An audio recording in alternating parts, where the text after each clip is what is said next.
Consumed with Elena's ominous warning, Selena continues to search for information about word marks and to reveal the meaning behind those that surrounded the ebony clock tower. While with Nehemia, Selena is confronted by Cain and Varen. Cain reveals he knows her true identity as Aderlin's assassin. Deep in research at the library, Selena is desperate to find anything about word marks, but instead stumbles upon an old mysterious text from her destroyed homeland, only adding to her growing concern about the mysterious evil foe she must face. While training, she and Kale are met with news about another champion's brutal death. Selena joins Kale to examine the body, and a chilling realization dawns on her. Maybe the one murdering the champions is the same as Elena's mysterious evil foe. After an animated conversation with Dorian, Selena struggles to block out the memories of her past and is visited by Elena once more, who warns her about the next trial. Hey there, we're BookTok for BookTok with Jac and Amy, your book besties who take the novels you love seriously. We embrace and respect modern fantasy, romance, and romantasy books written by women, and so it is in our nature to analyze these books as we would any other novel we might have dissected in school. With our combined 13 years of literary academic training, we use our education to analyze and give voice to reasons you may love or hate today's popular books. This week, we're discussing chapters 27 through 31 of Sarah J. Maas's debut novel, Throne of Glass. For a complete list of episodes and chapter breakdowns, be sure to check out our Instagram at the handle BookTok for BookTok. Before we dive in, let's talk about S.P.I.L.T. Spoilers, perspective and interpretation, language, and themes. Spoilers. While our discussion is about Throne of Glass, important context from the first 3 novels in the series will be discussed without spoiler warning. That is specifically Throne of Glass, Crown of Midnights, and Heir of Fire. This is not a read-along for anyone who hasn't read at least these 3 books, and you will be spoiled from here on out. So please take this as your only spoiler warning. For all other spoilers beyond Heir of Fire and other SJM works, we will keep those to the Breadcrumbs and Broomsticks sections at the end of the episode. Perspective and interpretation. What we discuss in this episode are strictly our personal interpretation of the text. We do not speak for Sarah J. Maas and in no way know her intentions for her books or characters.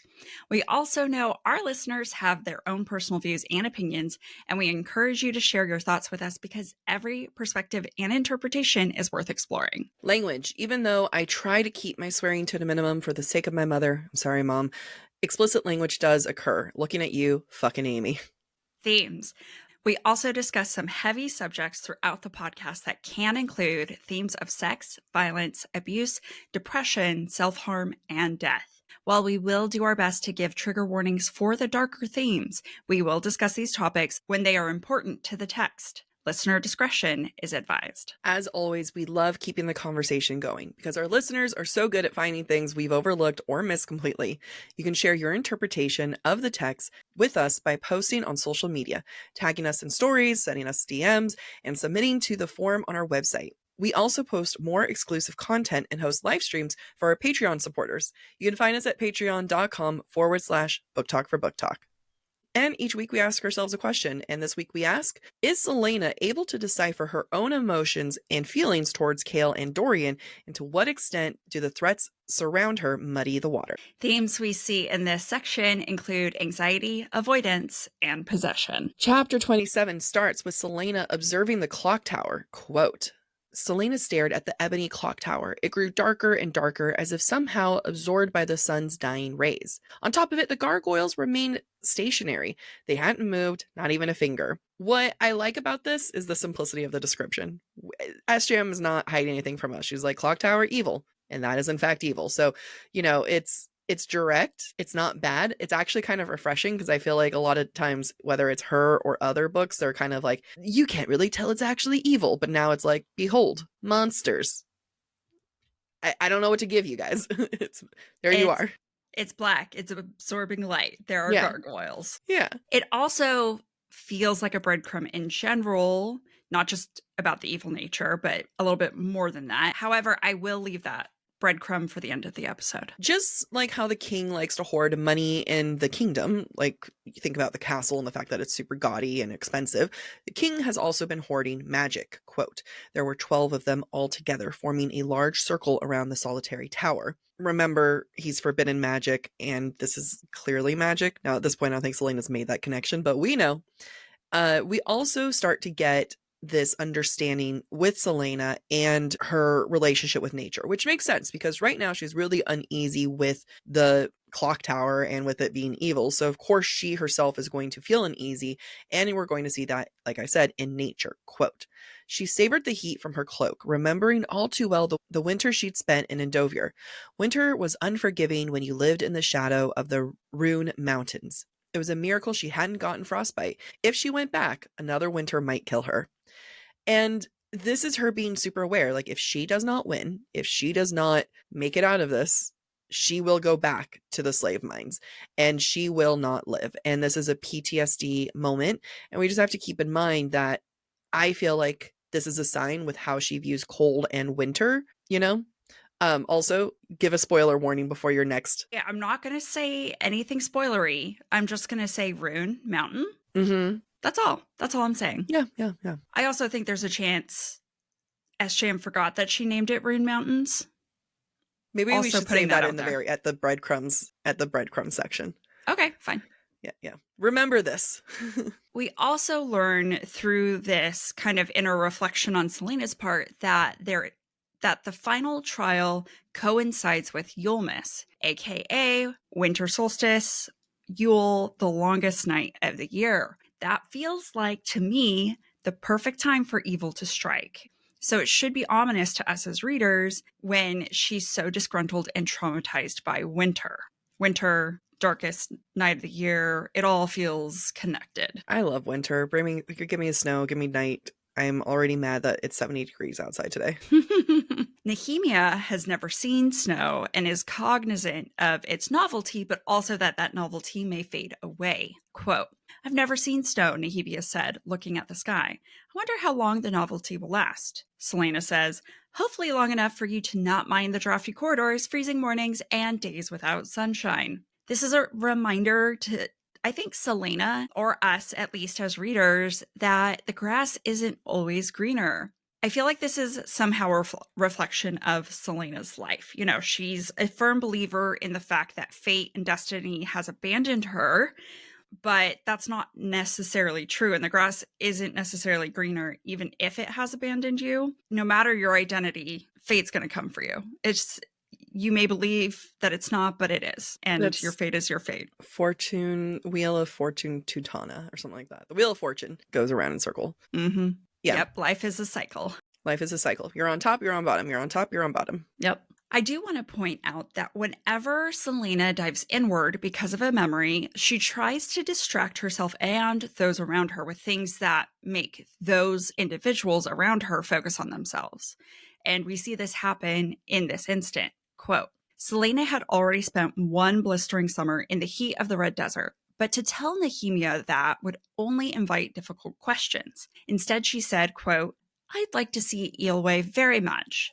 Nehemia's gaze lingered on Celaena's brow for a moment before she grinned. Then it shall be so. So at this point, we don't really know anything. We don't know her background, and we're not going to talk about her background. But clearly what we do know is that she's been there before. And as a first-time reader, you might be like, why can't she say anything? What's going on? Mm-hmm. Now, I'm personally with Nehemia. Cold is my jam, but Celaena is not a fan, understandably. And it can't snow without clouds. So it's my science fact of the day. Quote, watching the shifting colors of the fading sun turn the castle gold and red and blue. Now, remember what we said before, that midnight and darkness is actually what brings out, that moonlight and darkness is actually what brings out the truth. And the stars count. And even though clouds hide moon and stars, I'm going to just say that, hiding the sunlight is what will bring the truth. And I think you can see the evidence of that there. In the daylight, the castle is gold. But as it gets darker, it's starting to look, what is that color? Red, which is what we've been continuously talking about as being linked to evil and bad in this book. So it's starting to show its true colors. So I want to continue that quote. After Celaena sees the shifting colors in the glass of the castle, she then thinks, quote, despite the ostentatious nature of the glass castle, she had to admit that it did look rather beautiful at times. So with that thought in mind, I want to look at the colors again. Gold and red. Those are the colors of Adarlan, the kingdom, Dorian and his father's kingdom, and blue, the color of Dorian's eyes. I point this out because Selena did not like the idea of this glass castle when she first came to Rifthold. But now we see her being charmed by superficial details of how the sun, the sunset, plays off the reflection of this glass castle. It's not lost on me that after this point, she admits to herself that she likes Dorian. She's being charmed. She's being fooled. She's being hypnotized and lulled kind of into a sense of complacency. She can't remember right now how much she hated the glass castle. She can't remember how much she wanted nothing to do with it. So I point that out. I love it. Thanks. Yeah. I point that out for another argument I'm going to make later on in the episode. I'm excited. When Selena mentions Xavier's body and seeing it after he was murdered, Nehemia presses for more information. Quote, "You saw the body? My guards weren't allowed close enough." Selena nodded slowly. "I'm sure you don't want to know the details." "Indulge me," Nehemia pressed, smiling tightly. I think this moment is a little odd, and that's because I feel like by trying to withhold information from Nehemia, Selena is treating Nehemia like a child, like someone who can't handle the idea of death and gory details. And quite frankly, that's just like how Dorian, Kale, men in general treat Selena, as if she's fragile. And you can kind of tell by Nehemia's reaction, she's not amused at all. I'm going to put a pin in that, but circle back to it before the end of this scene. I love that. You can tell that Selena categorizes herself as more on the masculine side rather than, princess feminine. Yeah. Even though Nehemia, as we'll discover, is not your typical princess. Exactly. Selena is then compared to a dog, and of course it's going to be by Cain. Quote, "Lots of barking from the prince's lapdog," Cain said, "but does she have any fangs?" And, that's the comparison to a dog. And I think that it's going to be I want to put that there because unknowingly later on, I feel like there's going to be a comparison to her and Dorian's new litter of pups. That's exactly right. It's going to come up. And we, as Jac and Amy, have already made that comparison to Selena and Dorian's hound. But Selena herself earlier in the novel also compared herself to being the king's lapdog. So this is not the first time that this has happened on Selena's. We both edited part. episode 1. We could hear, I think that was episode 1. We could always like, oh my God, I forgot that happened. Selena, I think though, like you were saying, she's the one who's compared herself to the lapdog. So she leans into this comparison. Quote, "You'll find out when your fangs are buried in your neck." She embraces that animal side, which is just like, in my mind, just a hop, skip, and a jump away from her embracing her face side. Yep, completely agree. It's also here that we learn Cain knows Selena is not Lillian, but in fact, Aderlin's assassin. Now, this is dangerous for Selena. The Selena from Chapter 7 may have wanted to be known and seen for who she is. She is Aderlin's assassin, the greatest, most notorious assassin. And she has wanted everyone to know she's been holding back. But when this revelation is made, Selena is actually afraid. And I think that's because she's been convinced that hiding her identity is the best way for her to win. So now that she's recognized, it risks everything she might lose, aka her freedom. And potentially because it might disappoint Kale. Selena also in this moment hopes that Nehemia doesn't understand enough of the language that they're speaking to know what Cain is saying and what's going on. Now, I want to go back to the point I just made earlier about how Selena kind of handles Nehemia with kid gloves. Selena is either assuming Nehemia can't handle information or that Nehemia doesn't have information, which, if you believe information is power, and Selena doesn't want Nehemia to have that information, Selena is withholding power from Nehemia. And ultimately, to me, it comes across sometimes as Selena assuming she is better than Nehemia. Yeah, I agree. It might be unintentional, but it is there. In a place where she can't dominate a lot of people, she has to hide herself. It's nice that she gets to dominate over the only other female in the group. Yeah, I mean, it makes sense. Like of course she's going to classify herself as other. She's been classifying herself as other. She's the only one who knows what it feels like to be a slave. She's the only one who knows what it feels like to be an assassin. So she has this idea of no one could get it. During the confrontation between Cain and Varen, Nehemia pulls Celaena away and shows support to her. Quote, Celaena squeezed her hand back. It had been a while since someone had looked out for her, and Celaena had the feeling she could get used to it. And I do love women supporting women, like even though we're talking about Celaena having power and, thinking that she might be better than Nehemia in an unknowing sense. But it's just kind of like, yes, finally, women can support each other. Yeah, I think, despite what we're saying about this power dynamic, that doesn't mean Celaena doesn't like Nehemia. That doesn't mean she doesn't appreciate Nehemia's companionship. Mm-hmm. This is a marker of just how far Celaena's come since she entered Rifthold, just like her view of the Glass Castle has changed. Celaena mocked women and reminisced how she could never trust women because of one previous betrayal. That's not the case here. She doesn't have those same feelings. And so a lot has changed, and that's not necessarily a bad thing here. Mm-hmm. Agreed. And then I also feel like in this moment, like between this, right, her being like, oh my God, we can be friends, women supporting women, and then her walking away from Cain and this potential fight, she's growing, guys. Look at that. She is. She's trying to control that angry fireball inside her. Which is funny because fireball, do. Okay, I've been listening to a lot of Pitbull lately. Okay. I was like, what? I went to Disneyland and I listened to Pitbull on every single ride. It was pretty great. It was an interesting time. Anyway, I think that for a section of chapters where she is showing a lot of control, there's a lot of observation about this anger and fire inside of her, which is kind of contradictory and funny. Yeah. And I'm sure intentional on SJM's part. Agreed.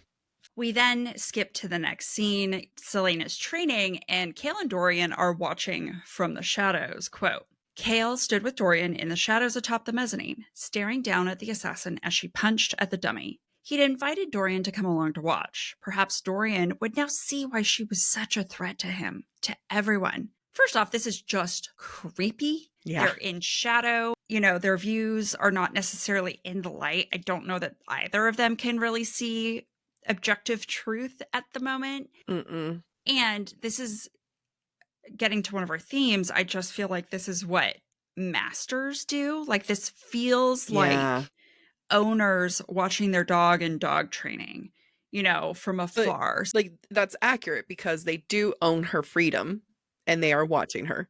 Yeah. And people view her as a lapdog. You're not wrong. That's gross. I feel icky. It's gross. Yeah.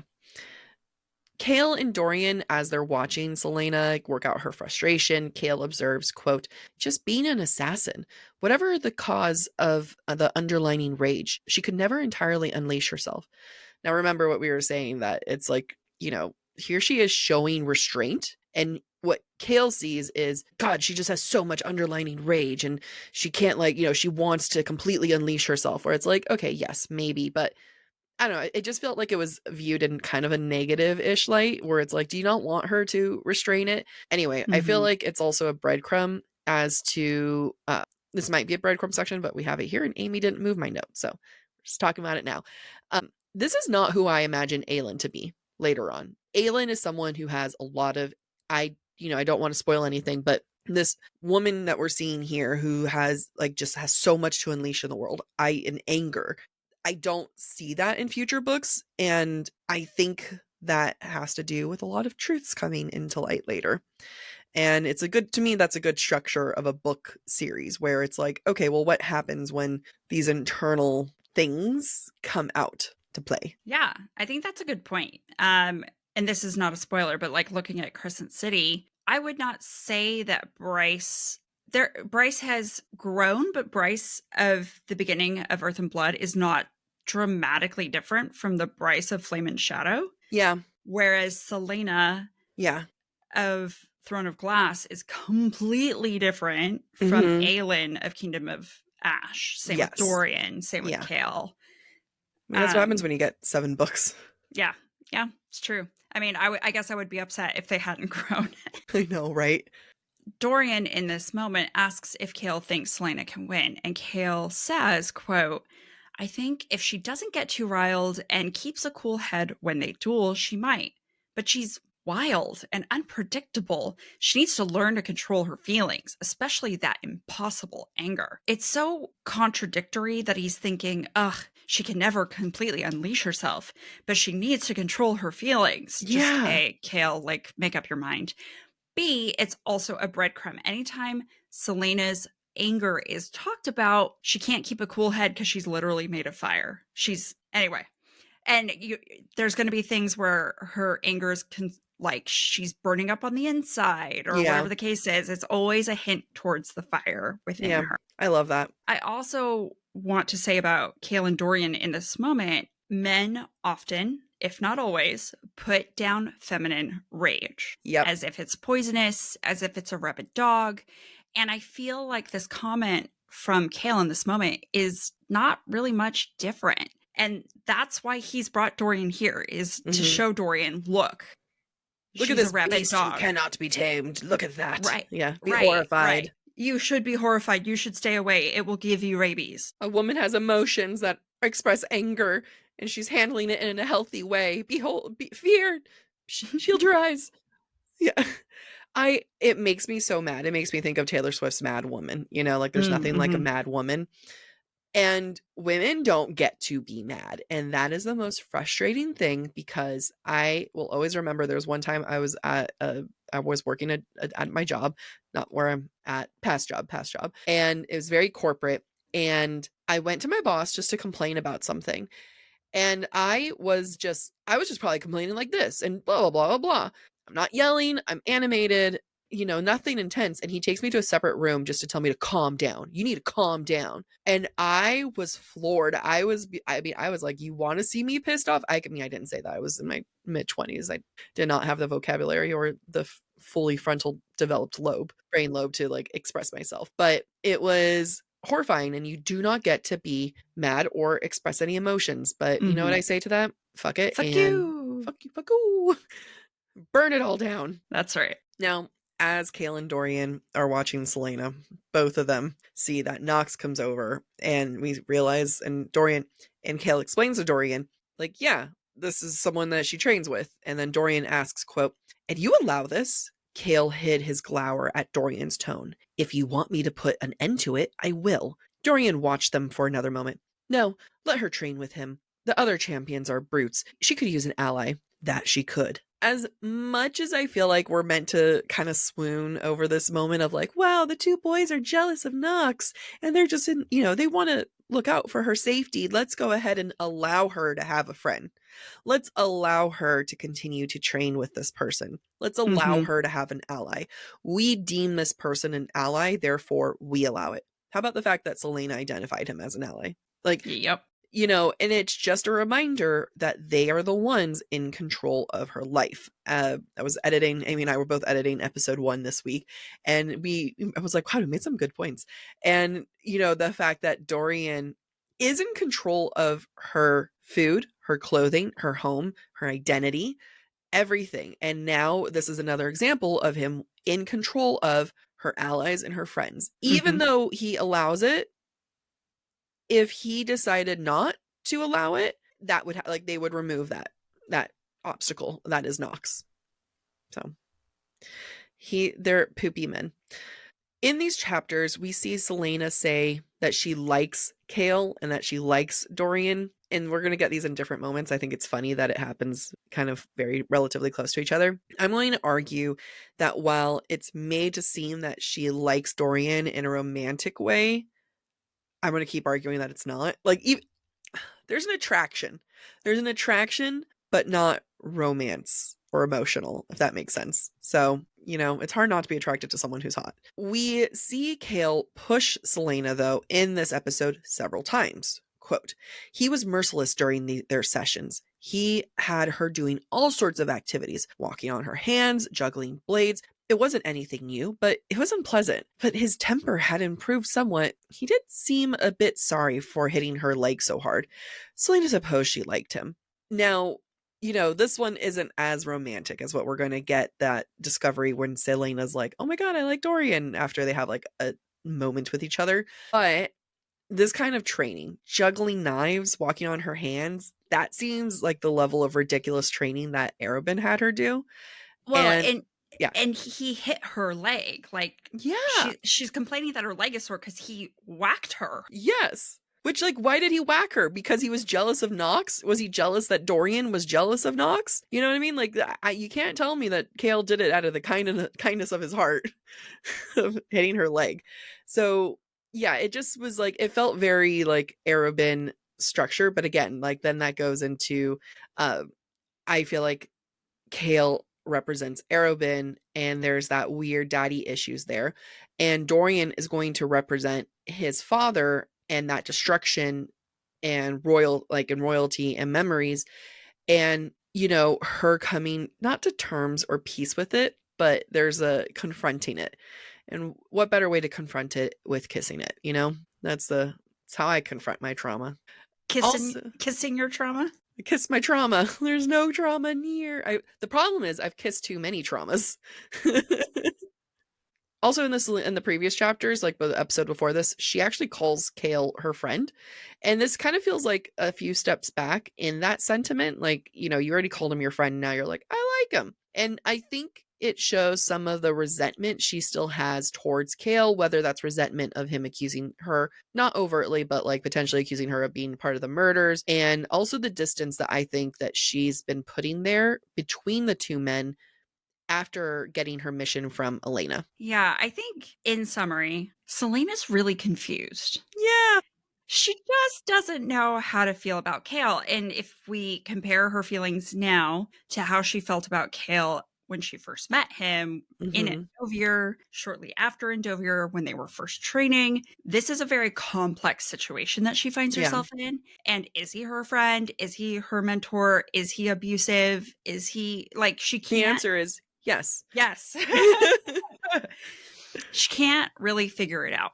So right now they're in the library together. And as Selena's kind of reading and talking to Kale, but also trying to research word marks, she has this moment of reflection where she realizes that Kale was old enough to probably recall all the destruction Dorian's father inflicted during his conquest of all the lands around them, including Terrasen. Because Kale is 4 years older than her. Yes, correct. So that means he would have been 12 when all of it went down. Correct.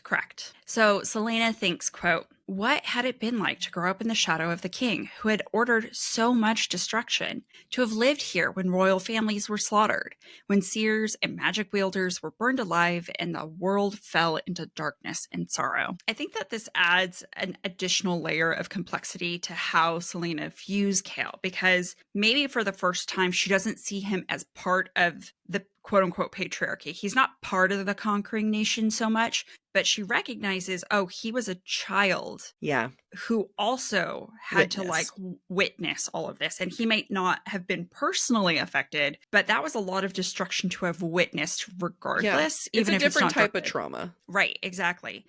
And I think for the, you know, maybe the first time she's not seeing Kale as part of the problem. And what we're actually seeing her have is empathy, or trying to see Kale's perspective of the world that he was brought up in. Again, really complicated compared to, you know, easily like, I resent you, you're captain of the guards, the man who killed my family. We have nothing in common. I almost wonder if her dynamic and coming to terms and peace with that is almost more complicated than Dorian. You know, like, even though Dorian is the son of the king that destroyed her life, he's just so that's the only interactions he's had with her has been flirty and nice. Versus Kale, yes, he's not an actual he wasn't a participant in that. He wasn't there. He's the captain of the guard, so he is kind of like, you know, now he's actively participating, even though he's not one of those out there conquering for him.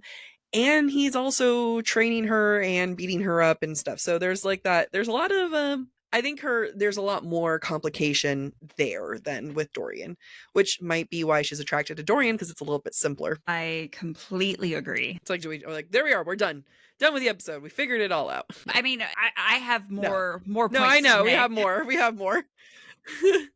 Okay, so at this point, though, Selena finds The Walking Dead, which is a book, and I love it. Not a comic.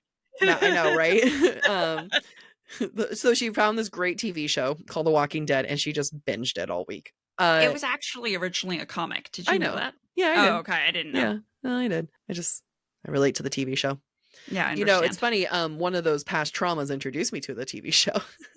Yeah, Yeah. yeah. Anyway, so I love that moment because it's kind of like, did she find that book or did the book find her? Quote, Mm-hmm. Selena pulled another book towards her and grinned. It was as if someone had read her mind. It was a large black volume entitled The Walking Dead in tarnished silver letters. We get this ongoing theme in all of SJM's works, and that is like calls to like.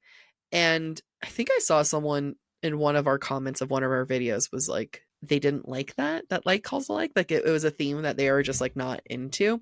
I don't know. Mm-hmm. I'm not mad at it. I kind of like it. I think that it's great at the beginning because you're kind of like, well, why is this calling to you if like Mm-hmm. calls to Mm-hmm. like? I can just as a tangent, I can understand why people might be tired of like calls to Mm, like because it gets said so much in the ACOTAR series. yeah. It gets like super annoying, tiresome. I don't Yeah. know. Yeah. No, I get it. What we're seeing is like calls to like, but it's not spelled out that way. And I think that's what I appreciate about this moment. Yeah, I think that especially when you could take in consideration, you have like the fairies that left her the crown, or the fact that Elena finds her, and the fact that Selena then gets this book. We're getting that like calls to like, we just don't know it yet. Mm-hmm. Exactly. I do have to point out, because it's a little bit of a breadcrumb, but also just something to note about SJM's work in general. Quote, she didn't remember selecting this from the shelves. It reeked almost like soil, and Selena's nose crinkled as she turned the pages. Now, this is a clue. Smell of decay, smell of soil, the reeking. It's a clue SJM uses over and over in her writing to signal something associated with true evil. And as first time readers, we don't know that, but you read any SJM work, it's going to come up. Yeah. Yeah. I wonder how many, there's only so many smells she can go through in this world.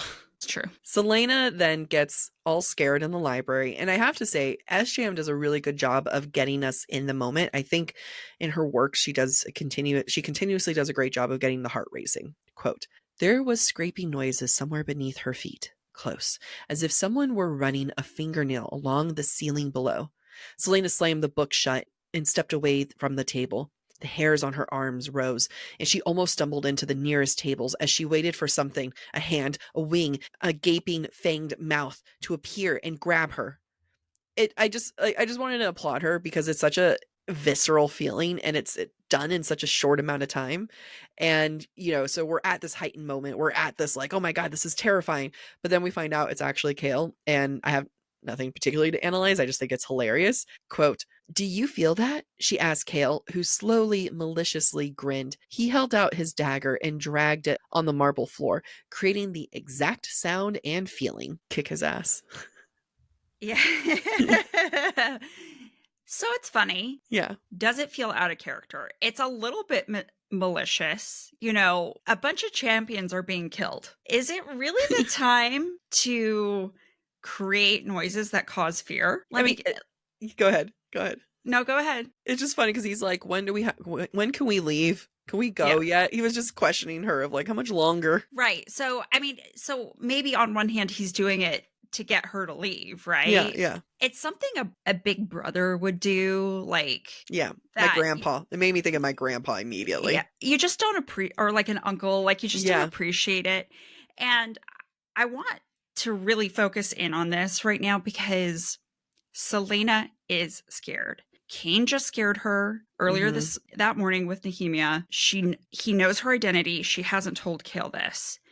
She's really internalizing a lot of what's going on right now. Yeah. And the mystery, especially when she has the knowledge that there's an evil force in this, that Elena has warned her about. So any positive feelings that Selena felt towards Kale, because there were some, right? Yeah. She felt happy that he was here in the library with her instead of the usual guards. Pretty sure her heart skips a beat. And then Kale does this, and it completely negates that positive feeling she was having towards him, despite the complexity of her feelings towards him. Yeah. Oh, here's the quote of what she was feeling. Quote, usually guards watched her in the library for hours on end, day after day. What was Kale doing here? She smiled, her heart skipping a beat. So she feels special. Yeah. And then Kale ruins that. And I don't say it to be mean to Kale, but what's happening is that his antics are pushing Selena away. She has very complex feelings about Yes. Kale Yeah. already. She's feeling vulnerable. She's feeling scared. Mm-hmm. That's only going to add to Selena's confusion, which is why She's gonna going to focus on Dorian. Yeah. Yeah. Absolutely. Good freaking point. It's funny. You were comparing all of the things that, like, what Kale does. You're like, it's like an older brother, like an uncle. And dare I say, like a father figure. Mm-hmm. It feels Yep. like such a dad joke. Yeah, it feels like a dad thing to do, yeah. But the kind of dad thing that you're just like, I hate you. You don't It's not understand me. nice. Like, I'm going through emotions that I am not verbalizing to you right now. Yeah. Now we're in chapter 28. And Selena is frustrated because she is not finding any information on word marks. So she takes out her frustration. Quote, cursing, Selena tried again. She hit the cue ball in such a way that it gave a pathetic half roll to the side, gently knocking into a colored ball with a faint click. Well, at least she hit something. It was more successful than her search on the word marks had been. Now, this is a great, show not tell that she's in a funk, right? Like, so it's rather than being like, Selena came home and was very frustrated. It was like, here she is trying to hit the cue and like the ball and it's just not working. But I have a question for you, Amy. Why does Selena go do an activity that she does not know how to do, that is only frustrating her, and is kind of just like, riling her up after such a disappointing research time? And then, especially when you take this quote into consideration, she'd be incredible by midnight. She'd master this ridiculous game, or she'd turn the table into firewood and use it to burn Cain alive. I love that she would turn it into firewood. I know. So, to your point, Selena doesn't like being bad at things, Mm-hmm. even if it's something she's never done before. That's just Yeah. her pride, right? Yeah. However, in the same vein, her pride dictates her actions when she's weakest. She's most prideful when she is most weak. I feel like Mm-hmm. that's what we've seen her pattern Yeah. become. And so if she's frustrated about research, and she does go through the list of she wasn't in the mood to play the Yeah. piano, she wasn't in the mood to do all these things, right? Frustration with the fact she's reading and can't figure anything out about word marks has created, I think, this sense in Selena that, like, well, I can do anything. Just because research isn't cooperating with me right now doesn't mean that I'm useless. I can do anything. So I'm Yeah. going to go play billiards. Yeah. Or, second option, SJM just really needed Selena to play billiards. You know what's funny? Back into our editing of, I can't remember, chapter 1 or episode 1 or 2, there's a moment when we're talking about Selena goes through her apartments and we're like, these are some nice ass apartments. And there is when we talk about like the billiards table, and we are like, why didn't they remove the cue table, the pool cues? And you and I are both like, here's a reason, like a literary analysis reason. Or she just really needed to get to this point in this book. Yeah, And I think that we're like, she had a vision and she's going to make that vision happen. I am going to take a guess that is uneducated, no reasons for it, but I'm going to guess SJM, before she wrote the beginning of the book, had a scene of Dorian and Selena at the billiards table. 100% agree. Yeah, and that dictated why that billiards table was in there. Because to your point, she's a prideful character, so why wouldn't she go and do something that she's good at? But we're going to do the analysis like we have to, but I like to kind of call it almost like a blooper reel of like just our own guess. Yeah. I think it's really funny. You called it. Dorian then and Selena have this back and forth here, and they're not exactly arguing. Their dynamic confuses me sometimes because they're not arguing, but they're also not. And he teases her about her frustration, and she tells him, quote, "Don't you dare mock me." Now, here she is with a lot of emotions, right? Like, we know that the word marks are playing heavy on her mind. She knows that the Elena warning is playing heavy on her mind, and the fact that there's champions being murdered. She's not in a good mental headspace. So then you have the son of the man who destroyed your home coming in and kind of harassing you. And especially, she just saw the book, The Walking Dead, that's from Terrason. Like, I think we're going to get moments in this conversation where those old traumas, she'll even say the doors are opening up and she's having trouble shutting it. Yeah. So I'm going to make a I think it's a Queen of Shadows reference. So this is a little bit of a spoiler, but That's in the first 3 books, right? Or no, it's not. okay. It's after Assassin's Blade, but it's not really a spoiler. I'm just All right. referring to a character from Well, it.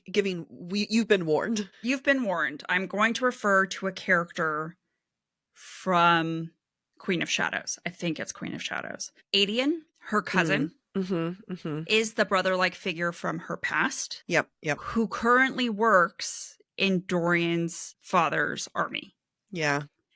And it's the relationship that Selena and Dorian have in this exchange that they have feels very brother sister. It does. So it reminds me a lot of and also remember the assumption from Aylin's childhood is that she would marry Adian. Yeah. Yeah. So this feels like a replica of that dynamic. Which is such a good freaking point, because she gets into the discussion of you don't marry for love, you marry for expectations. So Yep. I love that, because it's not romantic love. Yes, Dorian is hot, but you cannot convince me that there's actual emotions happening. But the fact that he is kind of an Adian replica in many ways makes sense why she would have that mentality while they start talking about marriage. Everyone, good job, Amy. Thank you. You're welcome. So all that agreed, but I'm also going to bring it back to Kale now. Selena is frustrated. She's very frustrated with Kale. She just abandoned him because he was mocking her fear by his little antics of, making spooky noises with his knife on the floor. Yeah. Again, not something you should do when there's a murderer on the loose. From Dorian's perspective, when he surprises her in her apartment, she, quote, yelped and swung toward him. She wore a tunic and pants and her hair was unbound. He leaned against the table, smiling as she turned a deep shade of red. So let's look at her appearance. She wore a tunic and pants and her hair was unbound. That is a very vulnerable looking Selena when you compare it to the Selena who is done up and looks like a lady of court when she's playing her role. So take that. She's in a vulnerable moment. She's partially because of Kale and Kale not recognizing her vulnerability. And this is not the first time Dorian has found her vulnerable. He found her vulnerable in Endovier. He found her vulnerable when she was playing the piano. He found her vulnerable when she was sleeping. And he's an emotional boy. Like, we already know that he's, like, so far up his own ass about how he just, like, is so intellectual and emotional that it's like, of course he's going to find her in these moments. Right. And now, exactly. She's at this low. And so what does he do? He just shows how he's really good at playing pool and she's really bad at it, just to emphasize that vulnerability, that, like, I'm better than you. Yeah. It feels a little bit like a power move. It feels a little bit like taking advantage of her vulnerability, which is going, I think, to play in again to the rest of their conversation, both in this scene and another scene in the future. I also want to point out the fact that he's actively, like, talking to her and demonstrating how good he is at pool. And I felt like that was a metaphor for how he's enjoyed this really cushy life, this royal upbringing that lacks responsibilities, that he can learn to play pool and be good at it. Selena, on the other hand, isn't skillful because that life of leisure was taken away from her. And it's really rubbing salt in the wound right now. Yeah. It's, I want to go back to something we talked about in a previous episode, that Dorian was negging her and was, like, trying to flirt with her by putting her down. Now it feels like he's just trying to go through every trick in the book, right, to get there. Like, he literally says at one point, this is the oldest trick in the book, like, where he kind of comes behind her and he's like, this is how you do this, you shoot pool. He is trying so desperately to find a way in. At the same time, he's not willing to try too hard. So we'll keep going. Back into, like I was saying, his old cheesy, I didn't even realize this was my next moment. I was just thinking. He says, quote, though it was the oldest and most shameless trick in the book, he reached over her and put his hand on top of the one that gripped the cue. Then he positioned the fingers of her other hand on the wood before lightly gripping her wrist. To Dorian's dismay, his face became worn. His eyes shifted to hers, and to his relief, he found that she was as red as he, if not more so. Dorian is not here to play. He is here to hit on her. He was like, I will make you blush. I will make you want me. And at the same time, though, he's kind of falling for his own damn tricks, which is Mm-hmm. hilarious. I have another question for you, Amy, though. Dorian went to Selena's room for the first time earlier in this book because he was jealous of Kale. The next time he came there was because his mom wanted him to get married, and he was like, no, rebel for life. I'm going to go while drunk and into the sleeping girl's room. Mm-hmm. And now he's jealous of Nox. So, as much as he wants to get in there with Selena, how much of this is really about her? I really don't think it is. I think for both Selena and Dorian, it's convenience. Yeah. And I say that because of the point I was making earlier. Selena's heart was skipping a beat for Kale in the previous chapter, and then he kind of mocked her for her fear unknowingly. Dorian is very conveniently taking advantage of that vulnerability when Kale antagonized it. It's right place, right time for Dorian. Yeah. And here's a pretty lady who is embarrassed in a good way at his old tired tricks of flirting. Yep. Yep. And so he's like, oh, she likes it. This is cool. And she is like, well, I have these really complex feelings for Kale I don't understand. And like you said, Jack, it's so much simpler to just like this hot man who's trying to flirt with me anyway. Yeah. And so she misdirects her feelings for Kale, the positive feelings for Kale, and shifts them onto Dorian because it's easier to explain her feelings for Dorian. And Dorian doesn't have any true feelings for her. No. Like, he's never even I'm about to make some more points. Just you wait. This is where I feel like you see where they're more friendly, or as you were kind of saying, more familial. Quote, he won every game, yet she hardly noticed. As long as she hit the ball, it resulted in shameless bragging. When she missed, well, even the fires of hell couldn't compare to the rage that burst from her mouth. And that's because like her pride and ego are back. Like she's feeling more herself, and she's feeling very Selena. You know what I mean? Like it feels like when a friend comes over to cheer you up, and you kind of feel more like yourself, and it's not a tense, emotional, romantic moment. And I think that we're seeing that Dorian does not push Selena the way that Kale pushes Selena. I think that is a great point. I think what you just said really hit home for me, that Dorian helps Selena feel more like herself. Which self is questionable? We don't really know. Does she know? I don't think she knows. But he doesn't shame her for her pride when she shouldn't have pride. Like, you hit the ball, great. You're still not good. But Dorian's just tickled. He's just amused. Yeah. And so he's just like, okay, that's fun. Cool. Good for you.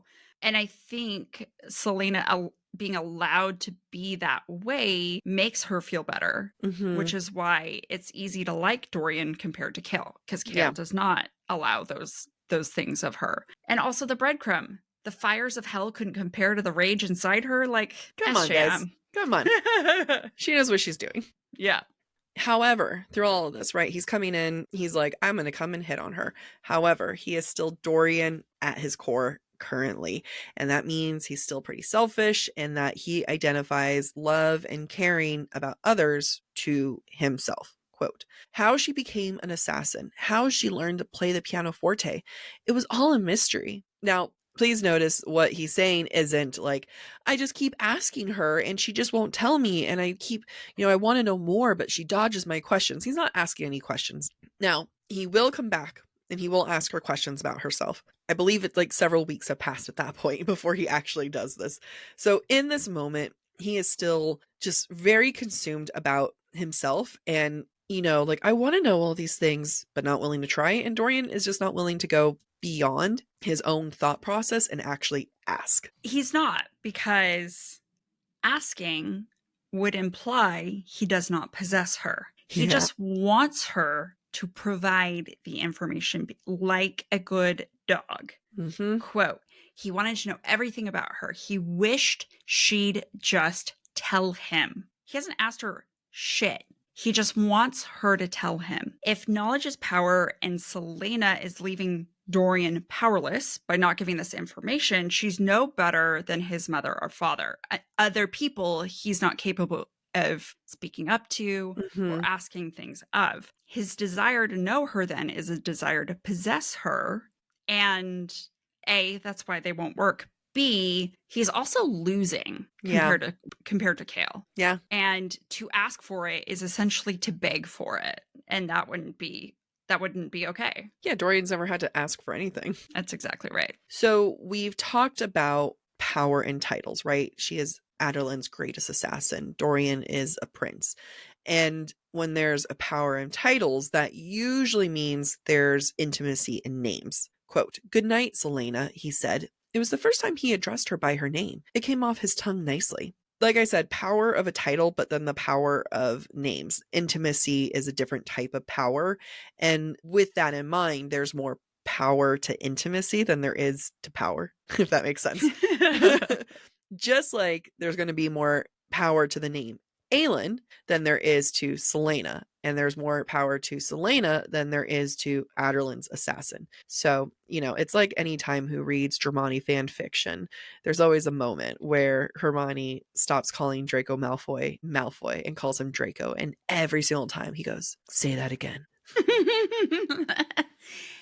I think this is a great point. I also feel like it just emphasizes this need of possession on Dorian's part. Yeah. He says her name because he wants to possess her. Mm-hmm. And if she's not giving him information, he's going to use her name. Yep. And Dorian is still trying to understand Selena. I feel like he's kind of understanding that there's a male gaze happening, but not consciously. He's not a smart boy. But there's almost like a moment where he was like, "Is she a person? What?" Mm-hmm. Quote, "If she became his father's champion and later gained her freedom, would she remain the same? Or was this all a facade to get what she wanted, but he couldn't imagine that she was pretending, didn't want to imagine that she was pretending?" And it's kind of like, his brain cells have worked so hard to get to this point, and he was like, "I don't want to have these thoughts." No, it's not real. And even though, our sweet dumb boy, Dorian, is trying to kind of be like, "Wait a minute. Is she a person with her own motivations?" I think that actually is still better than what Kale's doing, who he's kind of trying to protect Selena to be in this bubble that he's put her in. Yeah, I agree. And I agree for maybe a different viewpoint, but even though in this moment Dorian is doubting Selena, right? And his view of Selena, he hopes for the best. Yeah. Where Kale always expects the worst. Yeah. Yeah. He always expects Selena to turn on them, to have more rage than they can handle, to at least Dorian's she probably has ulterior motivations, but I hope she still likes me. I know. Whereas Kale's like, she's gonna have ulterior motives, and I'm gonna figure it out. But also, her hair smells really nice. But also, she's gonna slit Dorian's throat. I gotta be careful. But she's also the sweet virgin who's never been attracted to any other man, but maybe she was, but not the way with Dorian. Yeah. Kale has such complicated emotions when it comes to Selena, and that's what makes book 3 so good. Book 3 or book 2? Shit. Which is the one where Nehemia dies. Yeah. Book 2. And that's the one where they break up? Yeah, Crown of Midnight. Oh, book 2. Okay, thank you. Because then she has to go to Heir of Fire. She's in the Feyland with Rowan. Right. That's the 3rd book? Yeah. Huh. Can I be honest with you? I forgot Nehemia dies.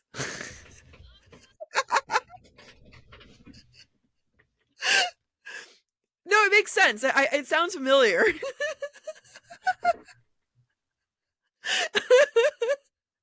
I just spoiled it for you. No, we're talking about spoiler warning in the context of the first 3 books. I really should go power listen to them. Maybe. Yeah. Also, my nail broke, so if anyone's like, "What, her stubby ass finger?" I'm gonna keep all that in. Okay, so to my note, wow, that's exciting. I can't wait to read this book. So to the point though is I remember Kale turns on her, and he in the second book, and it just kind of it'll make the second book so much more exciting because she's got a lot of complicated feelings. He's got a lot of complicated feelings with her. Yeah, and that's why Selena breaks up with his ass. As she should. Wow, this series sounds good. Except SJM did also kill her only POC character in the second Yeah, no, book. that is a fucked. It's so funny how much I've blocked out of this series. I was like, Rowan is in the third book? Mm. Wait, do we find out that she's Aelin Galathinius in the second moment? In the second book? Wow. Well, we find out she's Fae at the end of the second book. But not that she's Aelin. Because I thought we find out she's like Aelin Galathinius. Ash River was the third book. Yeah, I think that's in the third book. But we find out she's Fae, I'm pretty sure, at the end of the second book. That's going to be exciting. All right. Chapter 29 starts, and Celaena is dealing with the fact that Cain knows who she is. And it's not the threat of him revealing who she is that's concerning her. It's not like, what if the king finds out that Cain knows? And the whole point of me being here was that it was going to be a secret. And now what if they send me back? No, instead we get this moment. Quote, Cain knew who she was. All of her simpering and pretending and holding back had been for nothing. It had amused him. You know, that pride and ego's got to make a comeback, you know, and she's mad that she didn't get a chance to show off. I'm sure there's some rational emotion in there somewhere. Well, I think it goes back to what we were talking about briefly earlier, when Celaena is most prideful when she feels most vulnerable. Yeah. Yep. Okay. Thank you. Fixed it for me. There it is. That's the note that I pretend I said that. Amy said it. Good job. Varen tries to rile her up at this point, and he says, quote, little lady wants a piece of you, talking to Cain. And of course, it's like, let's put women down by their gender. She is physically smaller, and she is in fact a woman. And yet somehow this is supposed to be demeaning for her. And it insults women. Always. Well, for genetics that the woman had no control over. Yeah, and it's kind of like, what's the opposite? It's like, hey, large lad, lady, lord. I don't know, like, hey, large lord. You know what I mean? Where it's like, I don't. Yeah. It just, and it's I'm like, I can't control this, my man. But you know what will always come back to insults? Sex. Mm-hmm. Men will somehow always find a way to insult women with sex, whether it's enjoying sex or threatening sex. It will always be part of an insult. So Varen then harasses her and Nox by saying, because at this point Nox has stepped in being like, leave her alone. And Varen says, quote, defending her, are you? Is that the bargain? She opens her legs and you keep an eye on her during practice? Shut your mouth, you damn pig. Celaena snapped. Kale and Dorian pushed off where they both were leaning against the wall, coming closer to the ring. I hate that everything comes back down to sex. I just wish that men were more original and creative, because I can insult them in so many different ways. It has nothing to do with their penis. I can list off many insults to bring men down. What I like about Celaena's reaction to this use of sex is that Celaena calls Varen a pig, something to be slaughtered and eaten. Yeah. Because there is power in consumption, and Celaena is here to eat. Yeah. And who gets killed next and eaten? Varen. Yeah, Varen. Yeah, it's great. You know, a great way to insult men. Just giving people a reason to freak them out is kind of like, I'm going to need you to be like your hairline and take a step back. I mean, on one hand, there's genetics. They can't help that. However, that's amazing. It has nothing to do with their sex, is there? Yeah. No. All right, continuing. However, I will say I love the moment where both Kale and Dorian kind of step through, like take a few steps, like, our woman, she's in danger. Or she's been insulted. No. But we've seen this since episode 1. And I'm going to come back to this, which I haven't really talked about since episode 1, but you know, I was editing, so comes back to it. And that is the concept that men just happen to exist around Celaena. Quote, Nox put a hand on her shoulder, and out of the corner of her eye, she spied Kale and Dorian, watching them closely. She ignored them. Celaena is about to, she's like, okay, I am sick and tired of this. Cain now knows that I'm a badass. I am tired of these men just trying to take their shit out on me. I'm about to show you how big of a badass I can be. I love this scene so much. So in just a matter of two paragraphs, short paragraphs, Celaena kicks Varen's ass immediately. So they're paired up in the ring, and they both have swords, and they're supposed to fight each other until one either leaves the ring or taps out, type of thing. And I'm just replaying this moment in case people don't know what we're talking about. And then Varen comes in and he, has his sword ready to swing. And Celaena doesn't even take her sword out. She kicks his arm, sword goes flying. She brings him down, like she, takes out his other arm and then kicks him in the chest and pushes him out of the ring. And then she says, quote, "Mock me again," she spat at Varen, "and I'll do that with my sword next time." She turned from him and found Burlow's face slack. "Here's a lesson for you, weapons master," she said, stalking past him. "Give me real men to fight. Then maybe I'll bother trying." All right, now this is my Aelin. This is my girl. This is my you do not yield. This is my I love her. She's my hero, and we get that hint of it there. And men exist and she tolerates their presence. And I'm going to argue that this is going to be the Celaena that she claims to be, right? This like badass, I can do, because we've been hearing that since chapter 1, right? I can take down all these men. Like, even though we're like, babe, you're too weak. And she's just like, no, I can take them all down. And finally, I think we truly get a hint of, oh, so this is what the hype is. Yeah, I'm glad you pointed that out, because what's great about this set of chapters is how many different milestones we're seeing, both Celaena's perspective of those around her and her situation, but also the physical milestone of her beating the shit out of that dummy and Kale realizing, like, damn, she might have, she could have taken out a real person if that was a human. Yeah. And here where she just knocks Varen out of the ring. Those are important milestones for us as readers to believe her progress and to believe she might have a chance against Cain in the future. Yeah, absolutely. After Celaena's kicked Varen out of the ring and she's walked past Brullo, Cain and Celaena have a little go at each other, and which harkens back to their earlier conversation where Cain was calling Celaena a lapdog. She leans right back into it, just like she did before. Quote, "Cain's black eyes gleamed. All I hear is yapping." Her hand itched toward her sword, but she kept it at her side. "Let's see if you still hear yapping when I win this competition." Celaena, what I like about this is Celaena is making it clear that just because Cain thinks she's a lapdog doesn't mean that Celaena has to agree or believe that herself.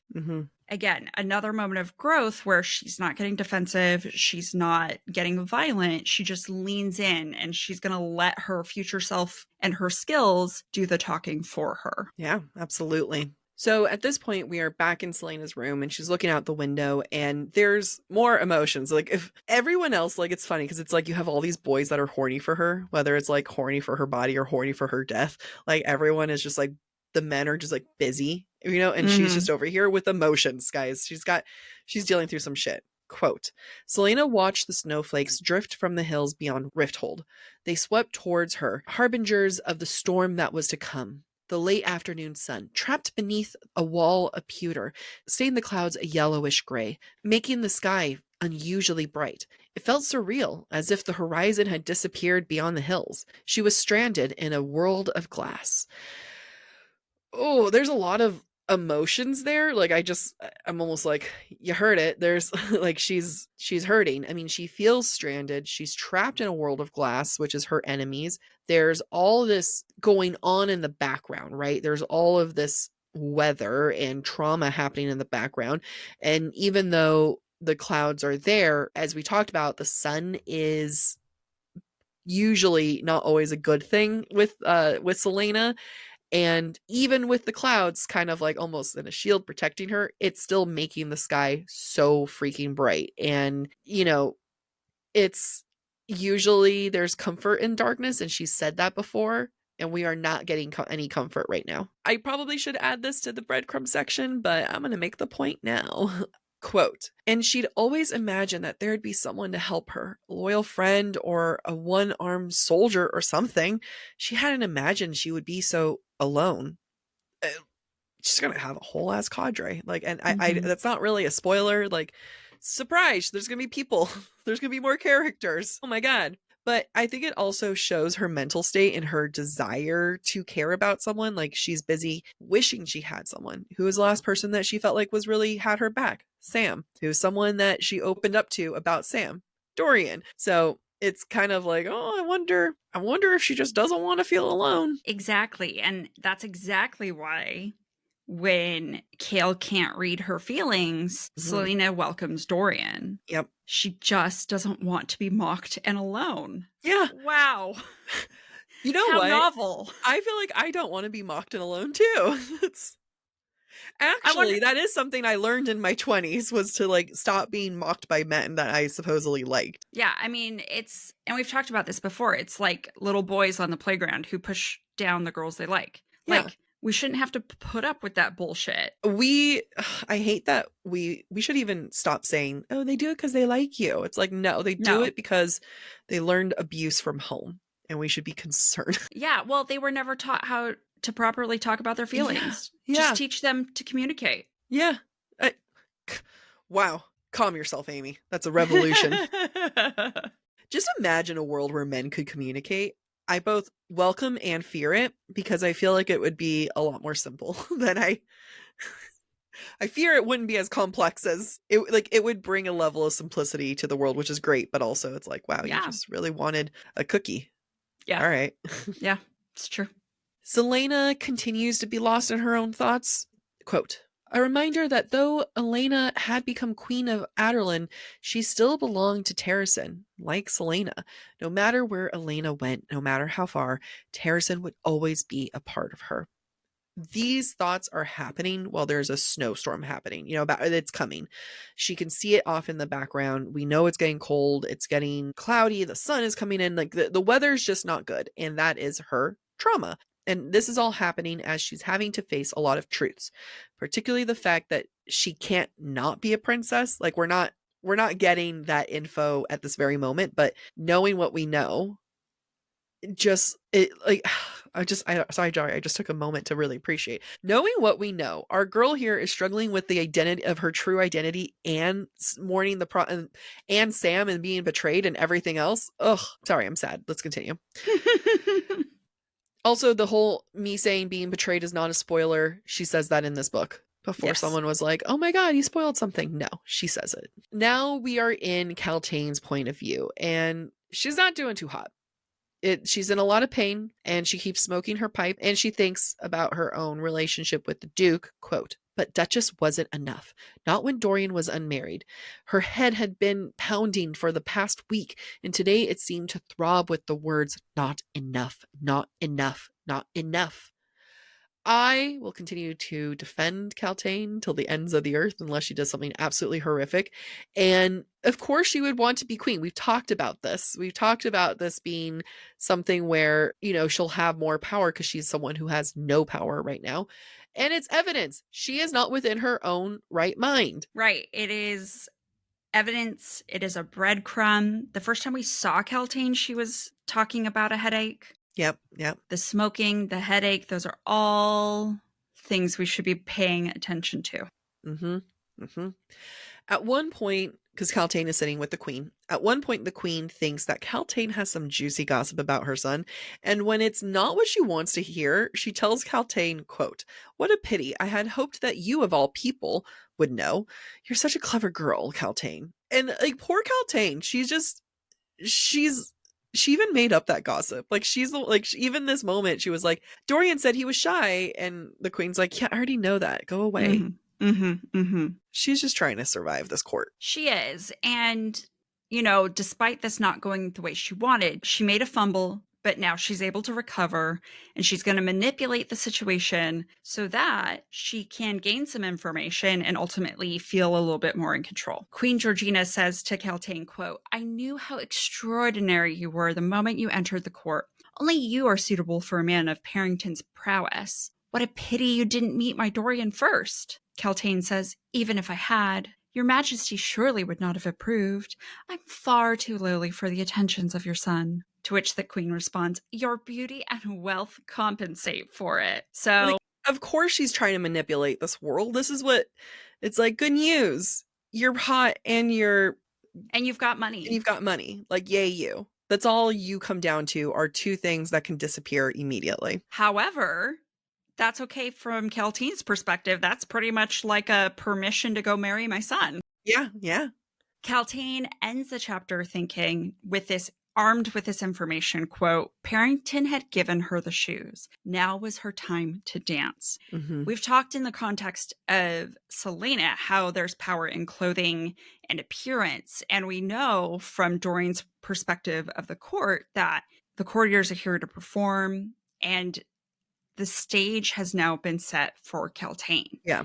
There is power in performance when she's been given the perfect opportunity. And it's not something to criticize Keltane for. She's just playing by the rules of the game that she understands. Yeah. And she was just dealt a trump card. I hate using that word. Oh, trump card. He's ruined everything. He really has. I also missed this point, which I was like, oh, you inspired me. Celaena compares her assassinness to dancing, right? We've seen that multiple times.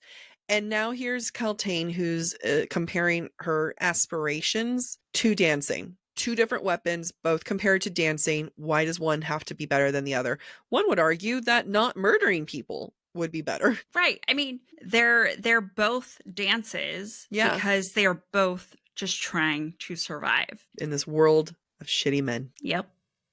Now we are in chapter 30 and Celaena is training with Chaol, and there is a reason that this scene starts with her pushing her, telling her to train, telling her to focus, and telling her that she's going to make mistakes. Quote, she turned her head to meet his gaze. His brows rose, and still staring at him, she smiled wickedly as she blindly fired the arrow. The whiz of the arrow's flight filled the stone hallway before the faint, dull thud of impact. But they remained gazing at each other. It's so sexy.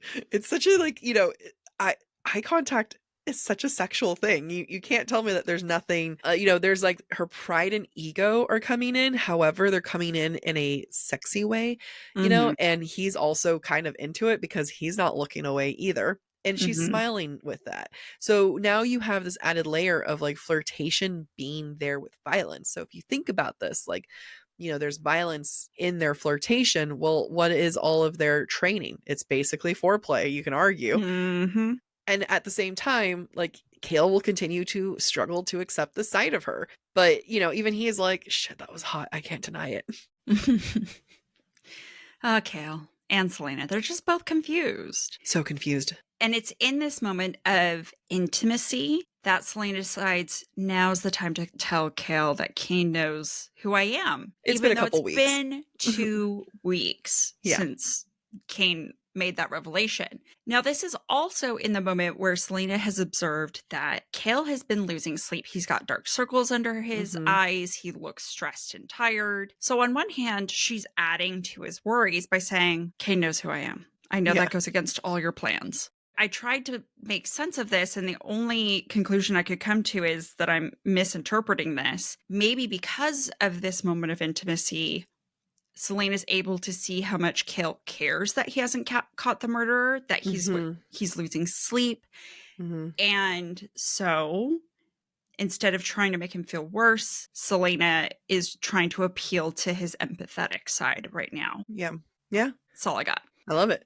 Chaol surprisingly tries to comfort Celaena in this moment, which he should have been doing back in chapter 27, but alas. Quote, it's going to be fine. The element of surprise is gone, that's all. You'll still beat Cain in the duels. She half smiled. It's starting to sound like you actually believe in me. You'd better be careful. Now, in Chaol's defense, he is trying to comfort Celaena, and in a moment where it really matters, right? He's professing his faith in her. And that's a big deal for Chaol. Chaol has not demonstrated faith in Celaena's ability at all up until this point. So, like Celaena, Chaol is also demonstrating to us as readers he's grown. Yeah. And as someone who's been critical of her training, critical of her ability, he has faith in her, and therefore we should also have faith in Celaena's physical transformation. Yeah. I think I'm confused, and I think SJM is confused about who's dying and timelines, to be honest, because we now know it's been 2 weeks since the conversation with Cain, and then we're going to have another time jump, and we're about to discover that Varen has died. and we're about to have another time jump, and then she'll say something where I'm like, I can't remember what it is, but I'll be like, I thought we just had not much time. Okay, so Selena talks about the deaths that are happening, and she says, quote, there was no pattern. 5 were dead, and they had no connection to each other aside from the competition. So then I was like, 5? I know the first guy who died was the one who was the eye eater, right? He was found. And then you had the guy who ran away, Sven. And then there was the guy who fell when they were climbing. And then you had Xavier, the last dude who had his skin ripped off. And I'm like, but are we talking about other murders? Which, again, in the next time jump, she will say something of champions being murdered. So I'm confused. I need a timeline. Yeah, I don't know if this is an editing error, because I also only remember 4 up until this point, because they're about to find out that Varen's been killed. Yeah. They haven't found out yet that Varen's been killed. So either Selena's clairvoyant, or one of our listeners will tell us how we're wrong. Yeah, please. I'm going to need someone to break that down. At this point, Kale and Selena are interrupted. That's when the guards tell them that there's been another murder. And before they leave, Selena just kind of, Kale's like, hey, do you want to come with me? Because we just had this really sexually charged moment. And the best way for that to play out is if I took you to this murder, because I know you would really love this. Yeah. Great first date. And she checks the arrow because, she wanted to see where it was. And Kale had told her, hey, it's going to be a little left. He said it was going to be much more left. But she says, quote, Kale had been right. She missed the center by 6 inches to the left. Not only is Selena kind of into it, like she doesn't go like, fucking Kale, like how dare he? I think she respects him for it. And there's a mutual respect that's happening. And this is something that she won't have with Dorian, because Dorian's going to say something a little bit later about not wanting women who are inferior to him. And I'm just kind of marking that because in my mind, Dorian is inferior to Selena when it comes to physical sense.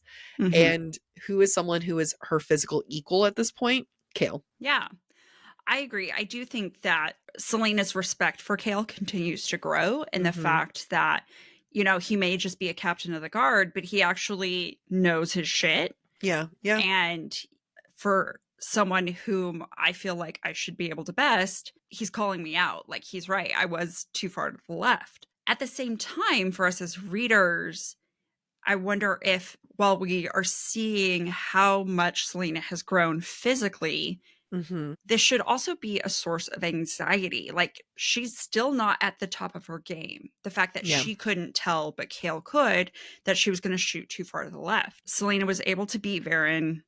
She's physically much stronger, but she's still misjudging herself in her abilities. Yeah. Does that negate what Kale just said? Like, don't worry, you're going to beat Kane. I don't know. She wasn't able to shoot what she thought she was going to shoot. Yeah. Good point. As they're examining Varen's body, we get this moment, and I don't think that there's nothing to examine here. I just absolutely hate and cringe, and therefore we must all hate and cringe together. Quote, she used her own nail to scrape out the dirt beneath his nails and smeared it across her palm. I hate everything about this moment. She used her nail to go underneath his nail. I hate it. It's like when I get my nails done, and then like sometimes the technician will like use their nail to go under mine, and I'm like, I hate this. I can't do it. I tap out. Yeah, under nails is so nasty. I hate it. What I like about this scene is Selena is like Sherlock. She's smart. She's smarter than the guards. The same way Sherlock is supposed to be smarter than cops and detectives. And she's doing the Sherlock type of deduction to talk about and uncover like the circumstances of the scene. And that's cool. I love when our female main character is smart AF. On one hand, I think that makes us as readers feel like, I can see her being an assassin. Like, I can see her being smarter than the people that she goes to kill.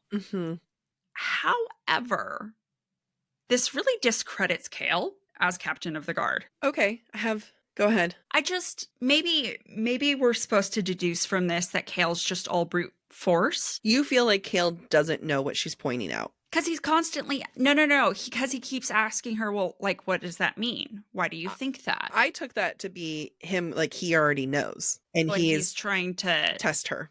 Interesting. Well, I don't know for sure, Yeah. but I question it. Yeah, I mean, there's not enough evidence in the text to say one way or the other, but I kind of took it as Kale being like, well, let's see how good you really are. You keep wanting to come to this, you keep wanting to see what's going on. And then what happens? And then what do you think about this? And Yeah. why do you say that? Okay. I see your point. Yeah. I could see that. Hmm. I don't know. There's not enough in what she wrote for us to know. Yeah, exactly. Exactly. Okay, moving on. After this discovery of Aaron's body and looking at the crime scene, Selena goes back to her apartment and she's still doing research looking into word marks. During this, she stops to look at a map of Aurelia in one of her books. Quote, maps had always interested her. There was something bewitching in knowing one's precise location in relation to others on the earth. I find this very interesting from a psychological perspective. I don't think I've ever looked at a map and being like, how cool is it how far away I am? On one hand, if I think of it from her assassin's point of view, maybe knowing where she is in relation to others within tight quarters is really important. It makes her a good assassin, like having that awareness. I also wonder, though, is there some sort of fascination from Selena's point of view, always being aware of how far away she is from Terracin? That's what I am choosing to believe, because the first time I read this, it was one of those, like, I screamed at my book being like, another thing she really likes. Like, it's not like we're not multifaceted people. Women can like multiple things. I don't understand how I was so angry, but it just was like, oh, you mean another thing that you're just really into? How fascinating that you tend to love everything. But I agree entirely that this is more an awareness of how far she is from home. Yes, I agree. And I think that's reflected in this next observation that she makes. While looking at the map, she traces her finger along the coast from the Eelway capital all the way to Orinth in Terracin. Quote, she stared at Orinth, that city of light and learning, the pearl of Aurelia and capital of Terracin. The use of pearl shows its importance to Selena. And I think it also is a metaphor. It's this idea of like a precious gem. I don't know if we consider pearls gems. A precious gem made in the belly of and excrement of a clam. Like, it's kind of gross, aka Adderlin. Yeah. Adderlin You love pearls. No, I do. What I'm saying is Adderlin is the clam that has captured Orinth. Oh, okay. And surrounds Orinth with its excrement. Because when you open up a clam, you get the muscle, you get the excrement, and the pearl is just Stop saying excrement. I'm just really obsessed with this idea. It's great. It's great. I'm done with the word. Use something else. It's Shit. Juices. Oh. Neither of us had a good one there. It's jizz. It's oyster jizz. I don't know. No, I said shit. I said jizz. So I have no major note here, but I do want to recognize that throughout this episode, we're seeing instances where Selena tells people half-truths or uses lies of omission to withhold information, either because she doesn't want to share the information or she doesn't want to think about it. Now, this has happened throughout more than just this episode. We've seen it happen throughout the series thus far, but I bring it up because it's really key to her character / Aelin. And right now it doesn't feel like a big deal. It's just, okay, she's got a secret to hide. However, it is also setting up the foundation for the things that are really going to play a role in the story, in the plot, and in Aelin's character. So even though it's harmless now, it will be less harmless later. Yeah. We see this, for example, when Dorian asks Selena about what she's reading and if all the random history and books about symbols are connected. Quote, no, it wasn't quite a lie, though she had hoped for all of them to contain something about word marks or what they meant beside a corpse. Also, just to emphasize my point from the last time Dorian came to visit Selena and they played billiards. Quote, a slow smile spread across her face. What sort of man was the crown prince? Though she didn't want to admit it, it was nice to have someone around, even if he was a Havlard. So what is Selena really saying here? He could be anybody. Right? It goes back to our point. Just, I don't want to be mocked or alone. Dorian's not mocking her or alone, right? You know, he's there. He is a warm body. Yeah. And that's comforting to Selena because champions are only killed when they're alone. I wonder if Kale thought about that, if he'd spend more time with her. Well, he would have to be like, oh my God, I need to be with you all the time. Let me sleep in bed with you. It's my job. Dorian and Selena, they're hanging out, and then Dorian starts lamenting about his dogs. Quote, one of my bitches gave birth to a litter of mongrels before they were too young to tell. But now, well, I had hope for purebreds. Are we speaking of dogs or of women? Which would you prefer? He gave her an impish grin. Neither. I'll just put that there. And it's just, we've kind of seen Dorian talk about dogs several times, and we've seen Selena identify as dogs several times. And Dorian wanting to have a purebred dog and wanting things to be perfect and aligned, it shows where his desires come from. Like, still, even though he's different than his dad, he still wanted purebred dogs. And I just think that it's great because Selena herself is not a purebred anything. No, I think that's a great point. It's such a contradiction from Dorian because although Selena's background, maybe as an assassin, makes her desirable for his rebellion, it also seems to imply that Dorian also somehow laments that Selena isn't purebred. Yeah. Right? Yeah. He and what this tells me is that he is no different from his mother or his father. Mm-hmm. But what we know of his future love interests is that none of them are purebred. I know. So it begs the question, who is Dorian? And Dorian himself doesn't seem to really know. No, he does not. Dorian finally asks about Selena, and again, 2 weeks have passed, I think, at this point.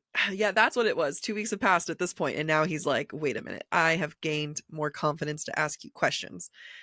And he asks about her parents, and Selena thinks, quote, the door in her mind that kept locked all the things had been cracked open by the question, and now she tried frantically to close it. Seeing his face, seeing him so near to her, the door shut and she turned the key. His dad killed her parents, like that's his family. His dad is the reason why she is exactly where she is. I cannot even begin to imagine how it would feel where, the son of the man who killed your parents is asking you about your parents. And there must be an added fascination to her to want to talk to the son of the man who ruined your life. Yeah. I hadn't thought about that. I really focused on this quote more for the breadcrumminess of it, right? Yeah. We keep talking about the fact that Selena's parents were killed by Dorian's father, but do we actually know that as first-time readers? No. Okay. And so what do you mean first-time readers as in at this point right now? Yeah. Well, no, of course not, because we don't know. Right. We don't know her heritage. And No, so all we know from what we do know as first-time readers is that his dad ruined her life. Right. Yeah. Right. And so this is also very breadcrumb, Yeah, right? yeah. Just have to point that out, Yeah. that not only did his father kill her parents, but her parents are also the source of her true identity that she's keeping from all of us, right? So just also why she's touchy. Yeah. Makes sense. Absolutely. And Dorian then asks about, okay, well, why do you like music? And at first she's like, I don't want to talk about it. And then she opens up and she says, quote, when I play, I am not, for once, I am not destroying, I am creating. And I just want to clock this moment because we get an insight about how much she does not like to destroy, how much she does not like to kill. And that is why she finds art in her work, art within her work of killing others.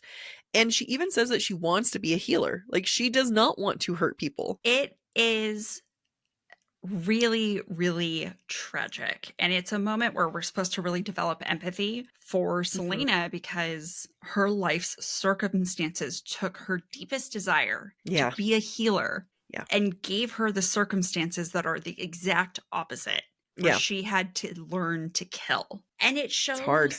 Yeah. I mean, how are you not traumatized by that? And how do you not have a little bit of self-hatred in the process? Not only hating the work, but hating yourself for being in those circumstances and giving into those circumstances. So I think it adds a layer of complexity that we don't get to explore for some time, but I think is really key to Selena's character. But we get we get enough of a groundwork here, you know, like we don't have to know her entire history to know that she is an assassin and she doesn't want to be. Yep. Like that's all you need. Exactly. Now, we get this famous line when Selena asks Dorian, like, why he isn't married. And the quote is, this is Dorian speaking, quote, because I can't stomach the idea of marrying a woman inferior to me in mind and spirit. It would mean the death of my soul. I don't know. Would you be surprised, Amy, if I told you that a lot of people on TikTok romanticize this quote? No, but I also feel like a lot of people hold the same sentiment. Yes.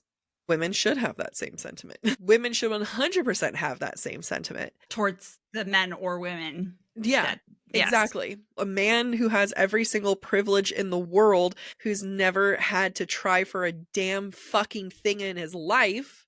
You can call that a prince. You can call that sometimes a man in this world. Should not have the sense of, I can't have a woman who's inferior to me, when it's like, but did you do, I'm like hiding my stubby finger, but did you do any of the work to care about others? So let me go into it. And again, this is a sentiment women should 100% have, but in the context of this, of Dorian, it shows how he views himself. It shows that he believes that he is a deep soul, that he's witty and that he's smart, and he just hasn't found a single woman to match that. And that his entire time that he's been there, not a single woman from court could even begin to be like that, could like match that.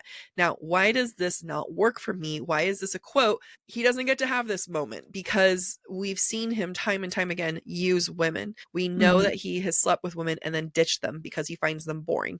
We know that he has no issues putting women down for his own entertainment and still wanting to hook up with them.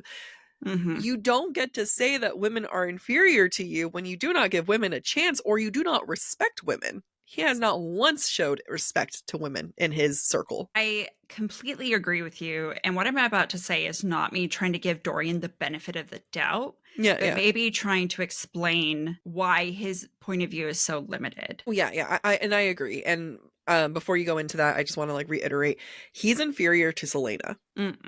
Absolutely. You know? So go ahead.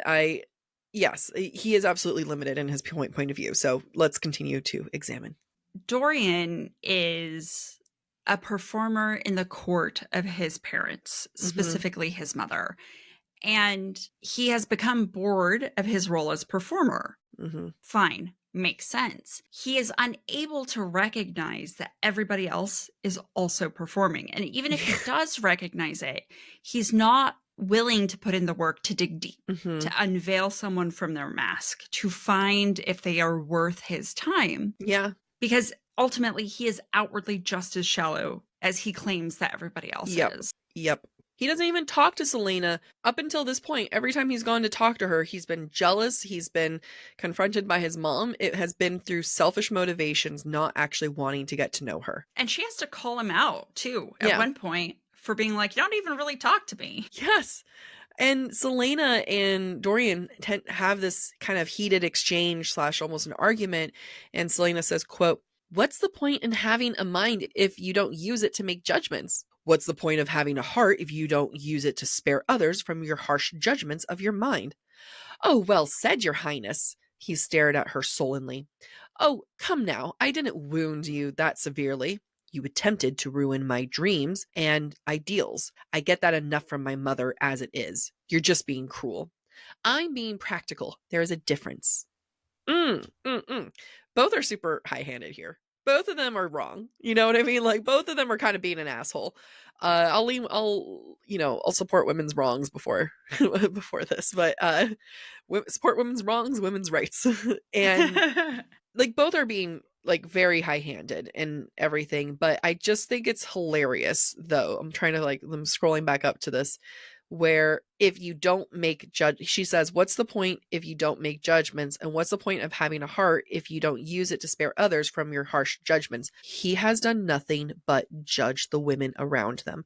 Do we need to remember the way that he treats Caltaine? Selena is being judgy. She's talking about being judgy. She knows it. She's not fighting it. You know, it's not great, but like, she's just kind of like, well, it is what it is. And Dorian, though, just continues to like feel superior. Like, I'm realizing this reminds me, sorry, I'm going to go on a personal rant here, shall I? This reminds me of, I've had this with several ex-boyfriends, but one particular. He thought he was so fucking deep because he was so emotional and he listened to sad boy music and it was just like, he was just really emotional and like, I wouldn't understand. And because I choose to be optimistic and I like to have fun, I never would get it. And then it's like, hindsight, bitch. I like, my dad had died. I was working, like, I was just coming out of like having to partially raise myself. I was undiagnosed bipolar. I was depressed and I chose to try to be optimistic. Therefore, I was inferior to him in his sad boy ways. Stupid bitch. I don't know. That's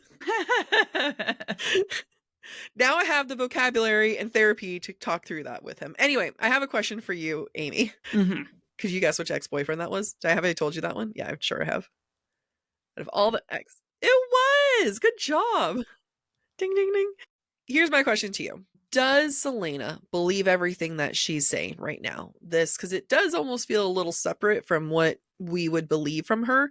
Or is she just saying this to start some shit and piss him off? So I think to answer your question, I have to go rewind back to something she says before the quote that you read. Mm-hmm. And this goes back to our discussion about Dorian resembling a family member of Celaena's that we don't meet till later on in the series. I'm excited because you teed us up for that. So Celaena says to Dorian when he's like, I'm going to marry for love, she responds, quote, "Marriage is a legal contract. It's not a sacred thing. As crown prince, you should have given up such fanciful notions.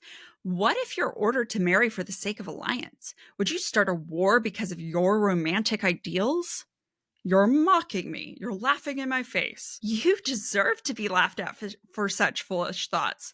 I spoke from my soul. You speak only from selfishness." So, this is breadcrumby, but it's also, I think, in answer to your question, Celaena is among the only people who can appropriately judge Dorian for his romantic notions, because she was an heir. She was a princess. She was probably taught at a young age how to think of marriage. Yep. Marriage is about protecting your kingdom and protecting your people. Celaena is very noble in her desire to return to her kingdom and protect her people. Dorian is squandering his privilege in a way that Celaena can't fathom. And so I do think Celaena actually believes this. I think she looks at someone like Dorian and really resents him for being so entitled. Not only is he entitled to all the comforts of life, he's entitled to love. Yeah.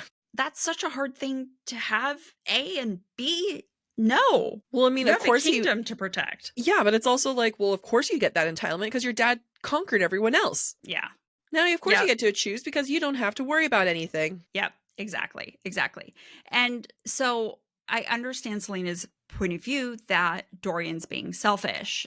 I think it also juxtaposes what we will learn of Aelin in the future and how Aelin views her responsibilities as an heir to a kingdom. Yeah. Is she causing shit just to cause shit? Yeah, I think that is also true because they have this kind of sibling dynamic where she feels comfortable calling him out on that kind of stuff. So I think both. I think you're right.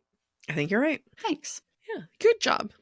Now at this point, Dorian notices the ring that Kale gave her, and he doesn't say he knows. I wonder if he recognized it. I couldn't tell if he recognized it or not because he was at the same party. Right. But and he asks her though where she got it from. Quote, "She contracted her hand into a fist as she pulled it away from him. The amethyst in her ring glowed in the firelight. It was a gift. From who? That's none of your concern." It's another example of Kale being associated with light, as we were talking about before. And it glows in the firelight. Celaena is firelight. Like she's glowing from his attention. Yep. All that's there. Yep. Dorian follows up with this by saying, quote, "I'd like to know who's been giving rings to my champion." Which is such a possessive thing to say. Yep, absolutely. What's the single ladies song? If you liked it, you should have put a ring on it. Yeah. Why didn't he do it first? Go put it, because he was like, you can give things to people? What? Wow. Oh my God. Just like Selena came to the conclusion that she liked Kale, she has the same moment where she realizes that she likes Dorian. Quote, she very much wanted to stand close to him and have her skin warm under his breath. She liked that. Worse than that, she realized she liked him. Again, attraction, but you cannot convince me that it's meant to be anything more than friendship, and with just the hint of attraction there. I agree. He's just a warm body. We're seeing very plainly in this conversation that their values do not align. Yeah. Like, I know. How can you be romantically interested in someone whose values don't align with yours, that you think is selfish? They butt heads in like a friendly way, in a bullying friendly way, in a familial way. And the chapter ends with us being in Kale's point of view. And he's at a dinner and the Duke is there, Kaltain is there, and Kale is watching the Duke. And he notices that the shady man is even more shady. Quote, rather, it was the moment between the grins and laughter when a shadow passed across the Duke's face. It wasn't an expression of anger or disgust, but a shade that clouded his eyes. I just feel like we should be more concerned if we're seeing someone's shade cloud their eyes. And I know we're getting a breadcrumb here, but it's like, and I know we have to have SJM have a character clock it. And I understand why she would probably use Kale, but at the same time, because I think Selena would want to clock it even more. But he kind of lets it go for now. Yeah, I mean, I feel like Kale writes Duke Parrington off because he's just an asshole. Yes. He's an asshole with ugly thoughts. Okay. That's not incriminating. Yeah. Right? So that's not the face of a murderer necessarily. So I understand, but I understand where you're coming from of like, wouldn't you want to investigate that more? It's the skin of a killer, Bella. And, hashtag justice for Kaltain. Kale notices that she's also looking at the Duke with a cold expression. Quote, Kale looked at Kaltain. Had she noticed the odd change? No, her face remained the same. There was no bewilderment, no surprise. Her look became shallow, as if she were more interested in how his jacket might complement her dress. To me, this is not much different than the little lady comment that Varen said. It's just very similar, and also shame. We're just judging women immediately from the look on their face to see like what's they're actually, like, oh, it must be because you're worried about your dress and his shirt.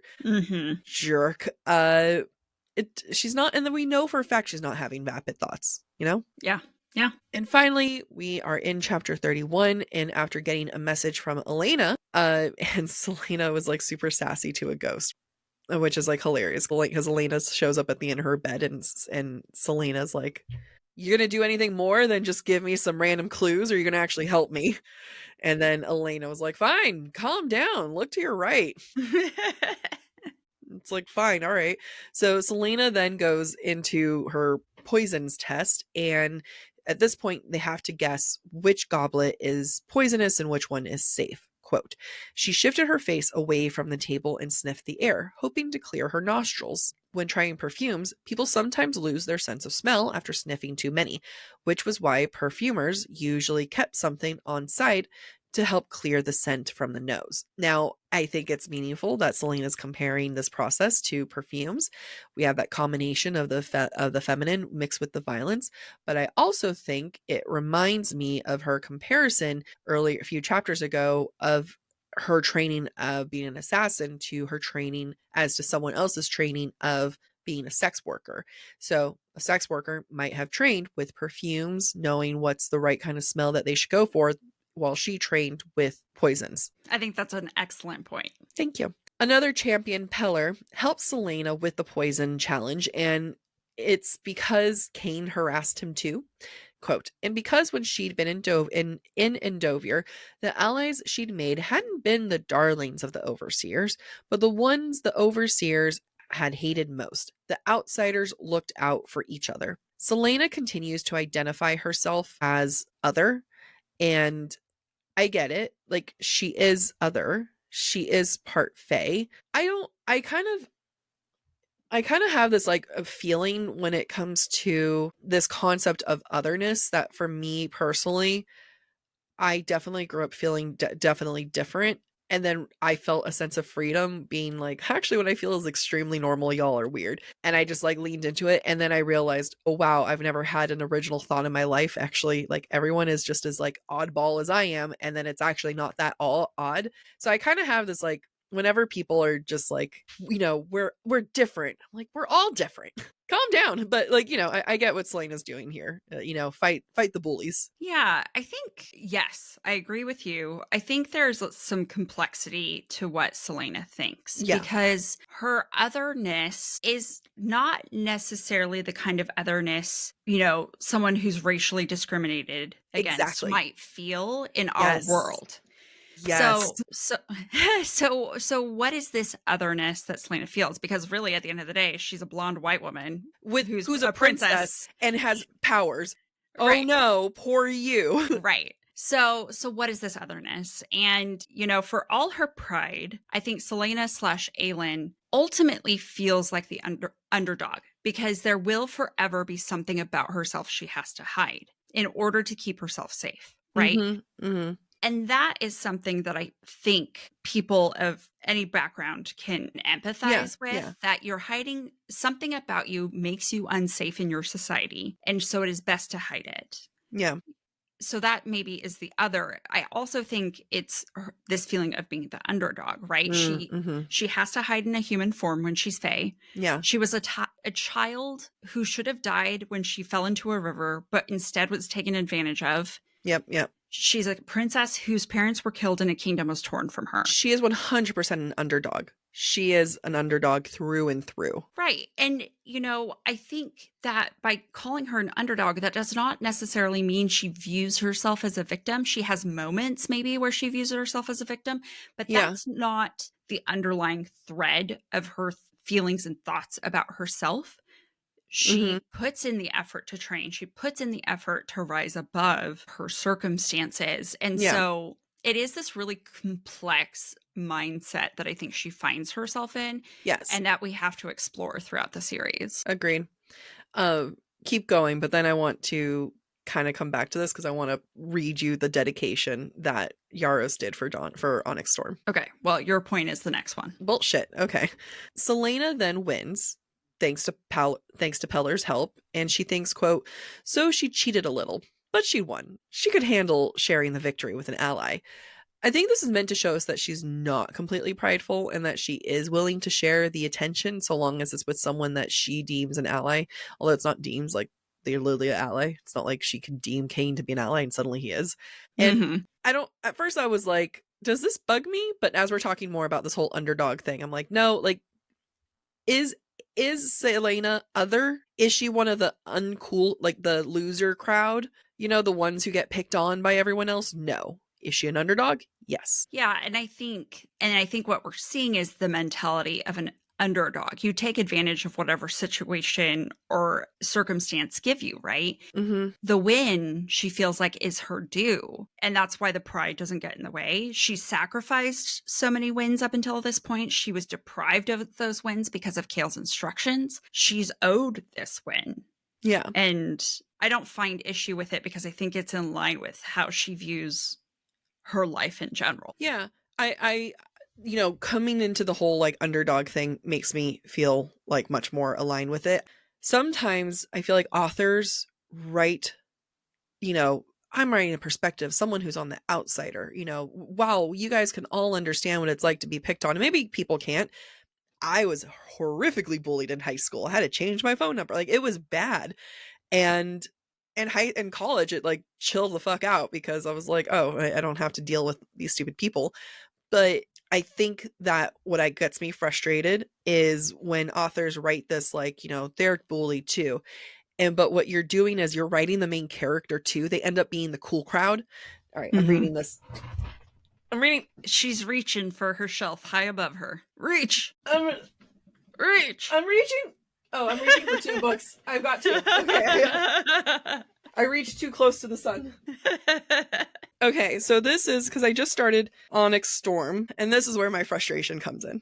Yaros dedicates this to the ones who don't run with the popular crowd, the ones who get caught reading under their desks, the ones who felt like they never get invited, included or represented. Get your leathers. We have dragons to ride. And in theory, you're like, that is beautiful. But you're literally talking about a fucking cool kids crew that is the main character that everyone wants to be a part of that crew. And it's like, for the ones who felt like losers and picked on the entire life, this book that about people who are popular and hot is about you, is for you. Shut the fuck up. Like, it really bugged me. That's not my representation. That was not my experience. Do not dedicate that to me. And I think I have that visceral thing. Now, the way you've saved this for me, Amy, and I thank you, is the fact that while Selena might identify herself as other, she is underdog first and foremost. All right, breadcrumbs. Now that I've gone on that rant, Amy was nodding. You were nodding the whole time. I was. I was thinking the whole time you need to post that rant on Threads. Okay, yes, I think I will. So like, because in the audio it just sounds like me complaining and then just silence. Amy was agreeing with me. I was agreeing. I was thinking about how I'm not airing the rest of my thoughts. I will save that for Patreon or something. My thought is, if you were interested in reading and you weren't a jock, you weren't a cheerleader, fine. But it's again this idea that you're not other. You are an attractive, thin white woman. It's just part of going through life. Yeah, and this comes from a place like, again, I was bullied. I would have to change the way I walked to class every day because they would throw trash in my hair and gum in my hair. I was significantly bullied, and I do not want to diminish people's experience of being bullied. And I don't want to say that what I went through should be the norm or expected, because no one should ever have been that bullied that significantly. Mm-hmm. I think there's definitely an element of people feeling very much like we all feel like we're the outsiders because we're young and our minds are developing. And that is a valid thing. You know, we don't realize how much we're not different. Like, we're not as different as we think we are until you get older and you meet people and you're like, oh shit, we have the same thoughts and opinions. Wow. Yeah. Maybe I'm not so weird as I thought I was. And that's all okay. But to try to get me to have those sympathetic feelings towards someone who is thin, attractive, and white, who all the boys love, who everyone wants to have a part of, who ends up being this super popular person. And you could take that with either Selena or Violet from Fourth Wing. Yeah. You know? Yeah. I mean, well, and also like in Violet's case, everyone knows who she is because her mom's a great general. Yeah. Right. So she also has notoriety without doing anything. Yes. Yeah. All right. So breadcrumbs. Go ahead. Breadcrumbs and broomsticks. I don't think we have any broomsticks. I don't think we surveyed our listeners. No, episode 1 came out this past week, and if they really wanted to, they would have sent something. I didn't post anything, that's why. Sorry, guys. We'll try again for next week. Yeah, promise.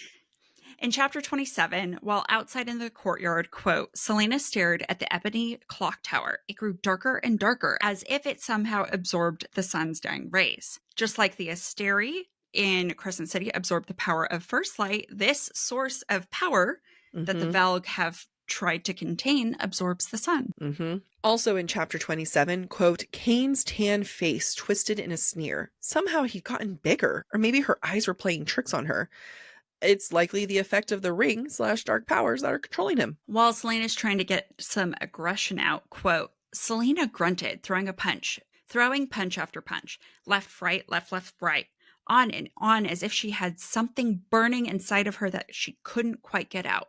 You could see this as her heritage that she's trying to get out, or, Maas fire. Yeah. Selena tells Kale the history about word marks. Quote, some books claim the word marks is a force that holds together and governs Aurelia.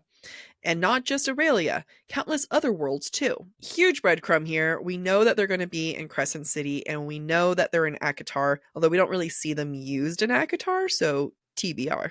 Oh no, that's to be read. TBD.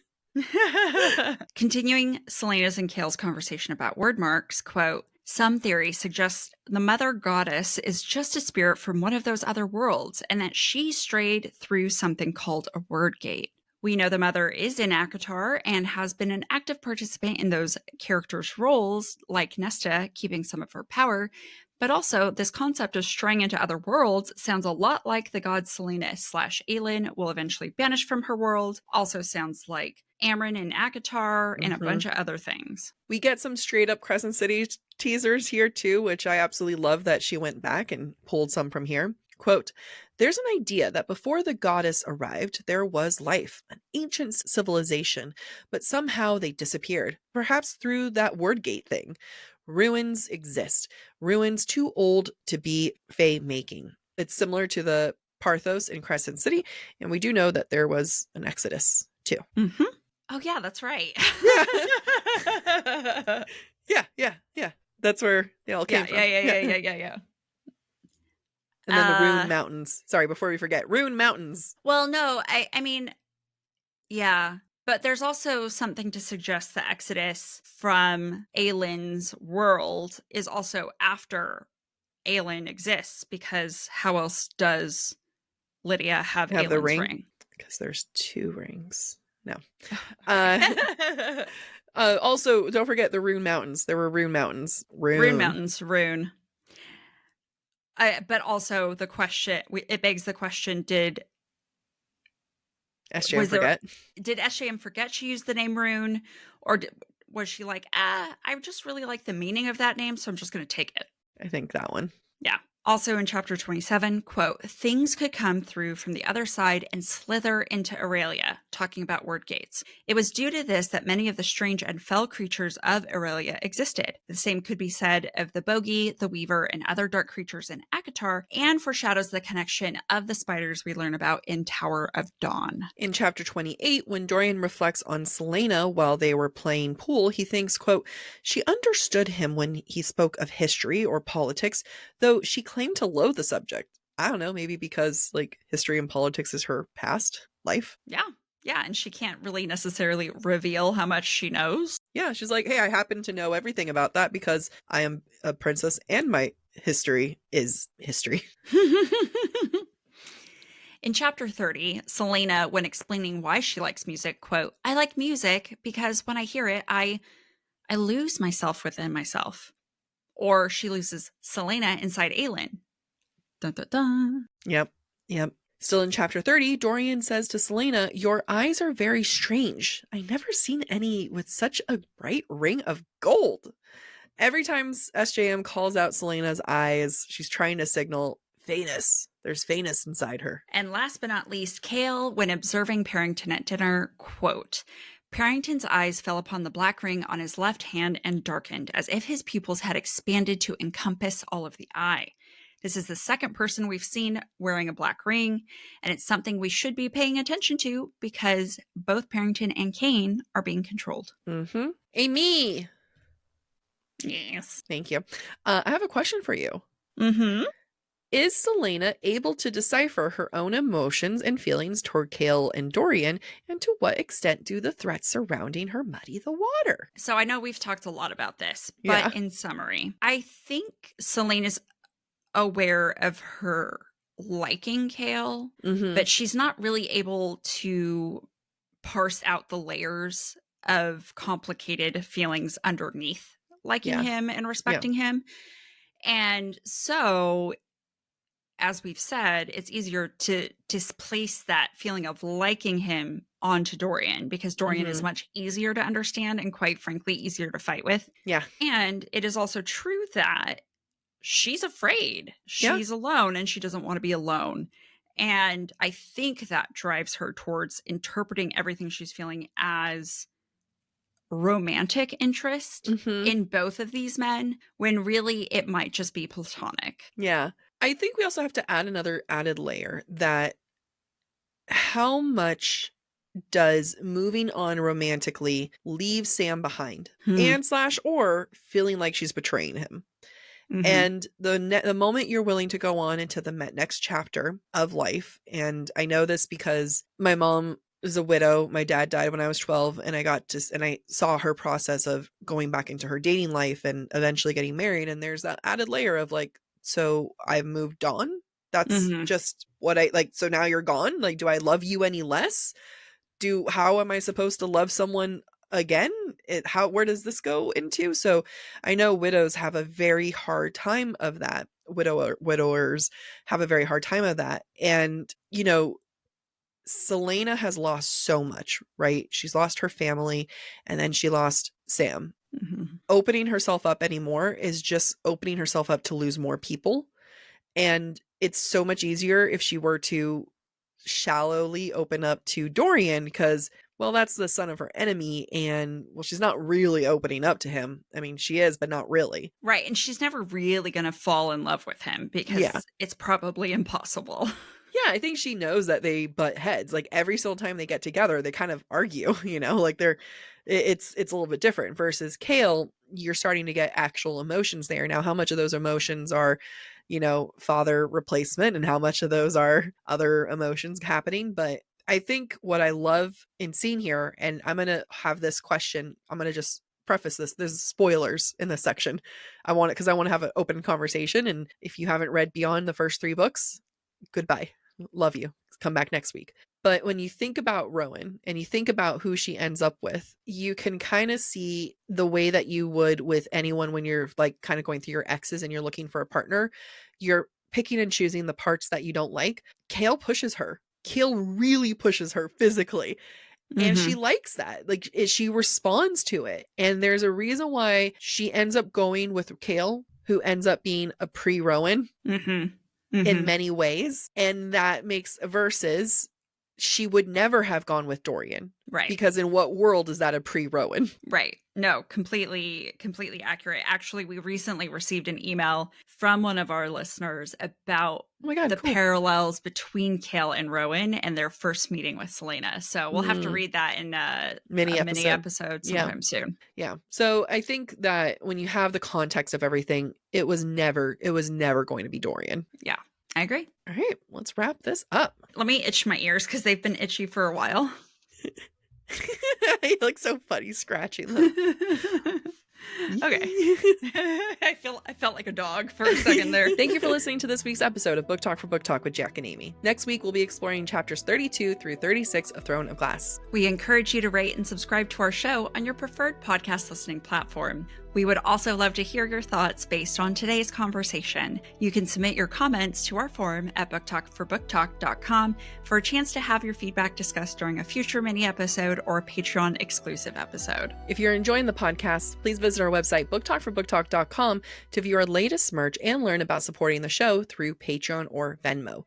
You can follow us on TikTok, Instagram, or YouTube at the handle BookTalkForBookTalk. Bye. Bye.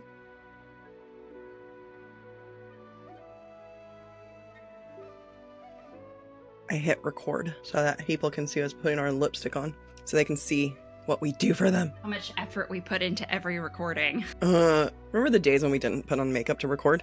Ugh, and we wore pajamas. We didn't shower. Our hair was dirty. Pretty sure teeth stank. It was great. Fix my bangs, otherwise I'm going to be like hyper focused on them. No, I don't know if you noticed while editing the video episodes, but sometimes we look really bored. I know. I'm trying so hard. I'm making my eyes more big. And just like... I know. I'm noticing it. We have resting bored face. We really do. Like, it's like we're here for a long time. I can't be the entire time, but we have to. I did edit the episode, so sometimes we just focus on the person talking, so we don't see the other person's bored face. So I love that. It's like I'm riveted. That's my paying attention face. I know. I made a matcha latte with flavorless protein powder, so it's gritty and earthy.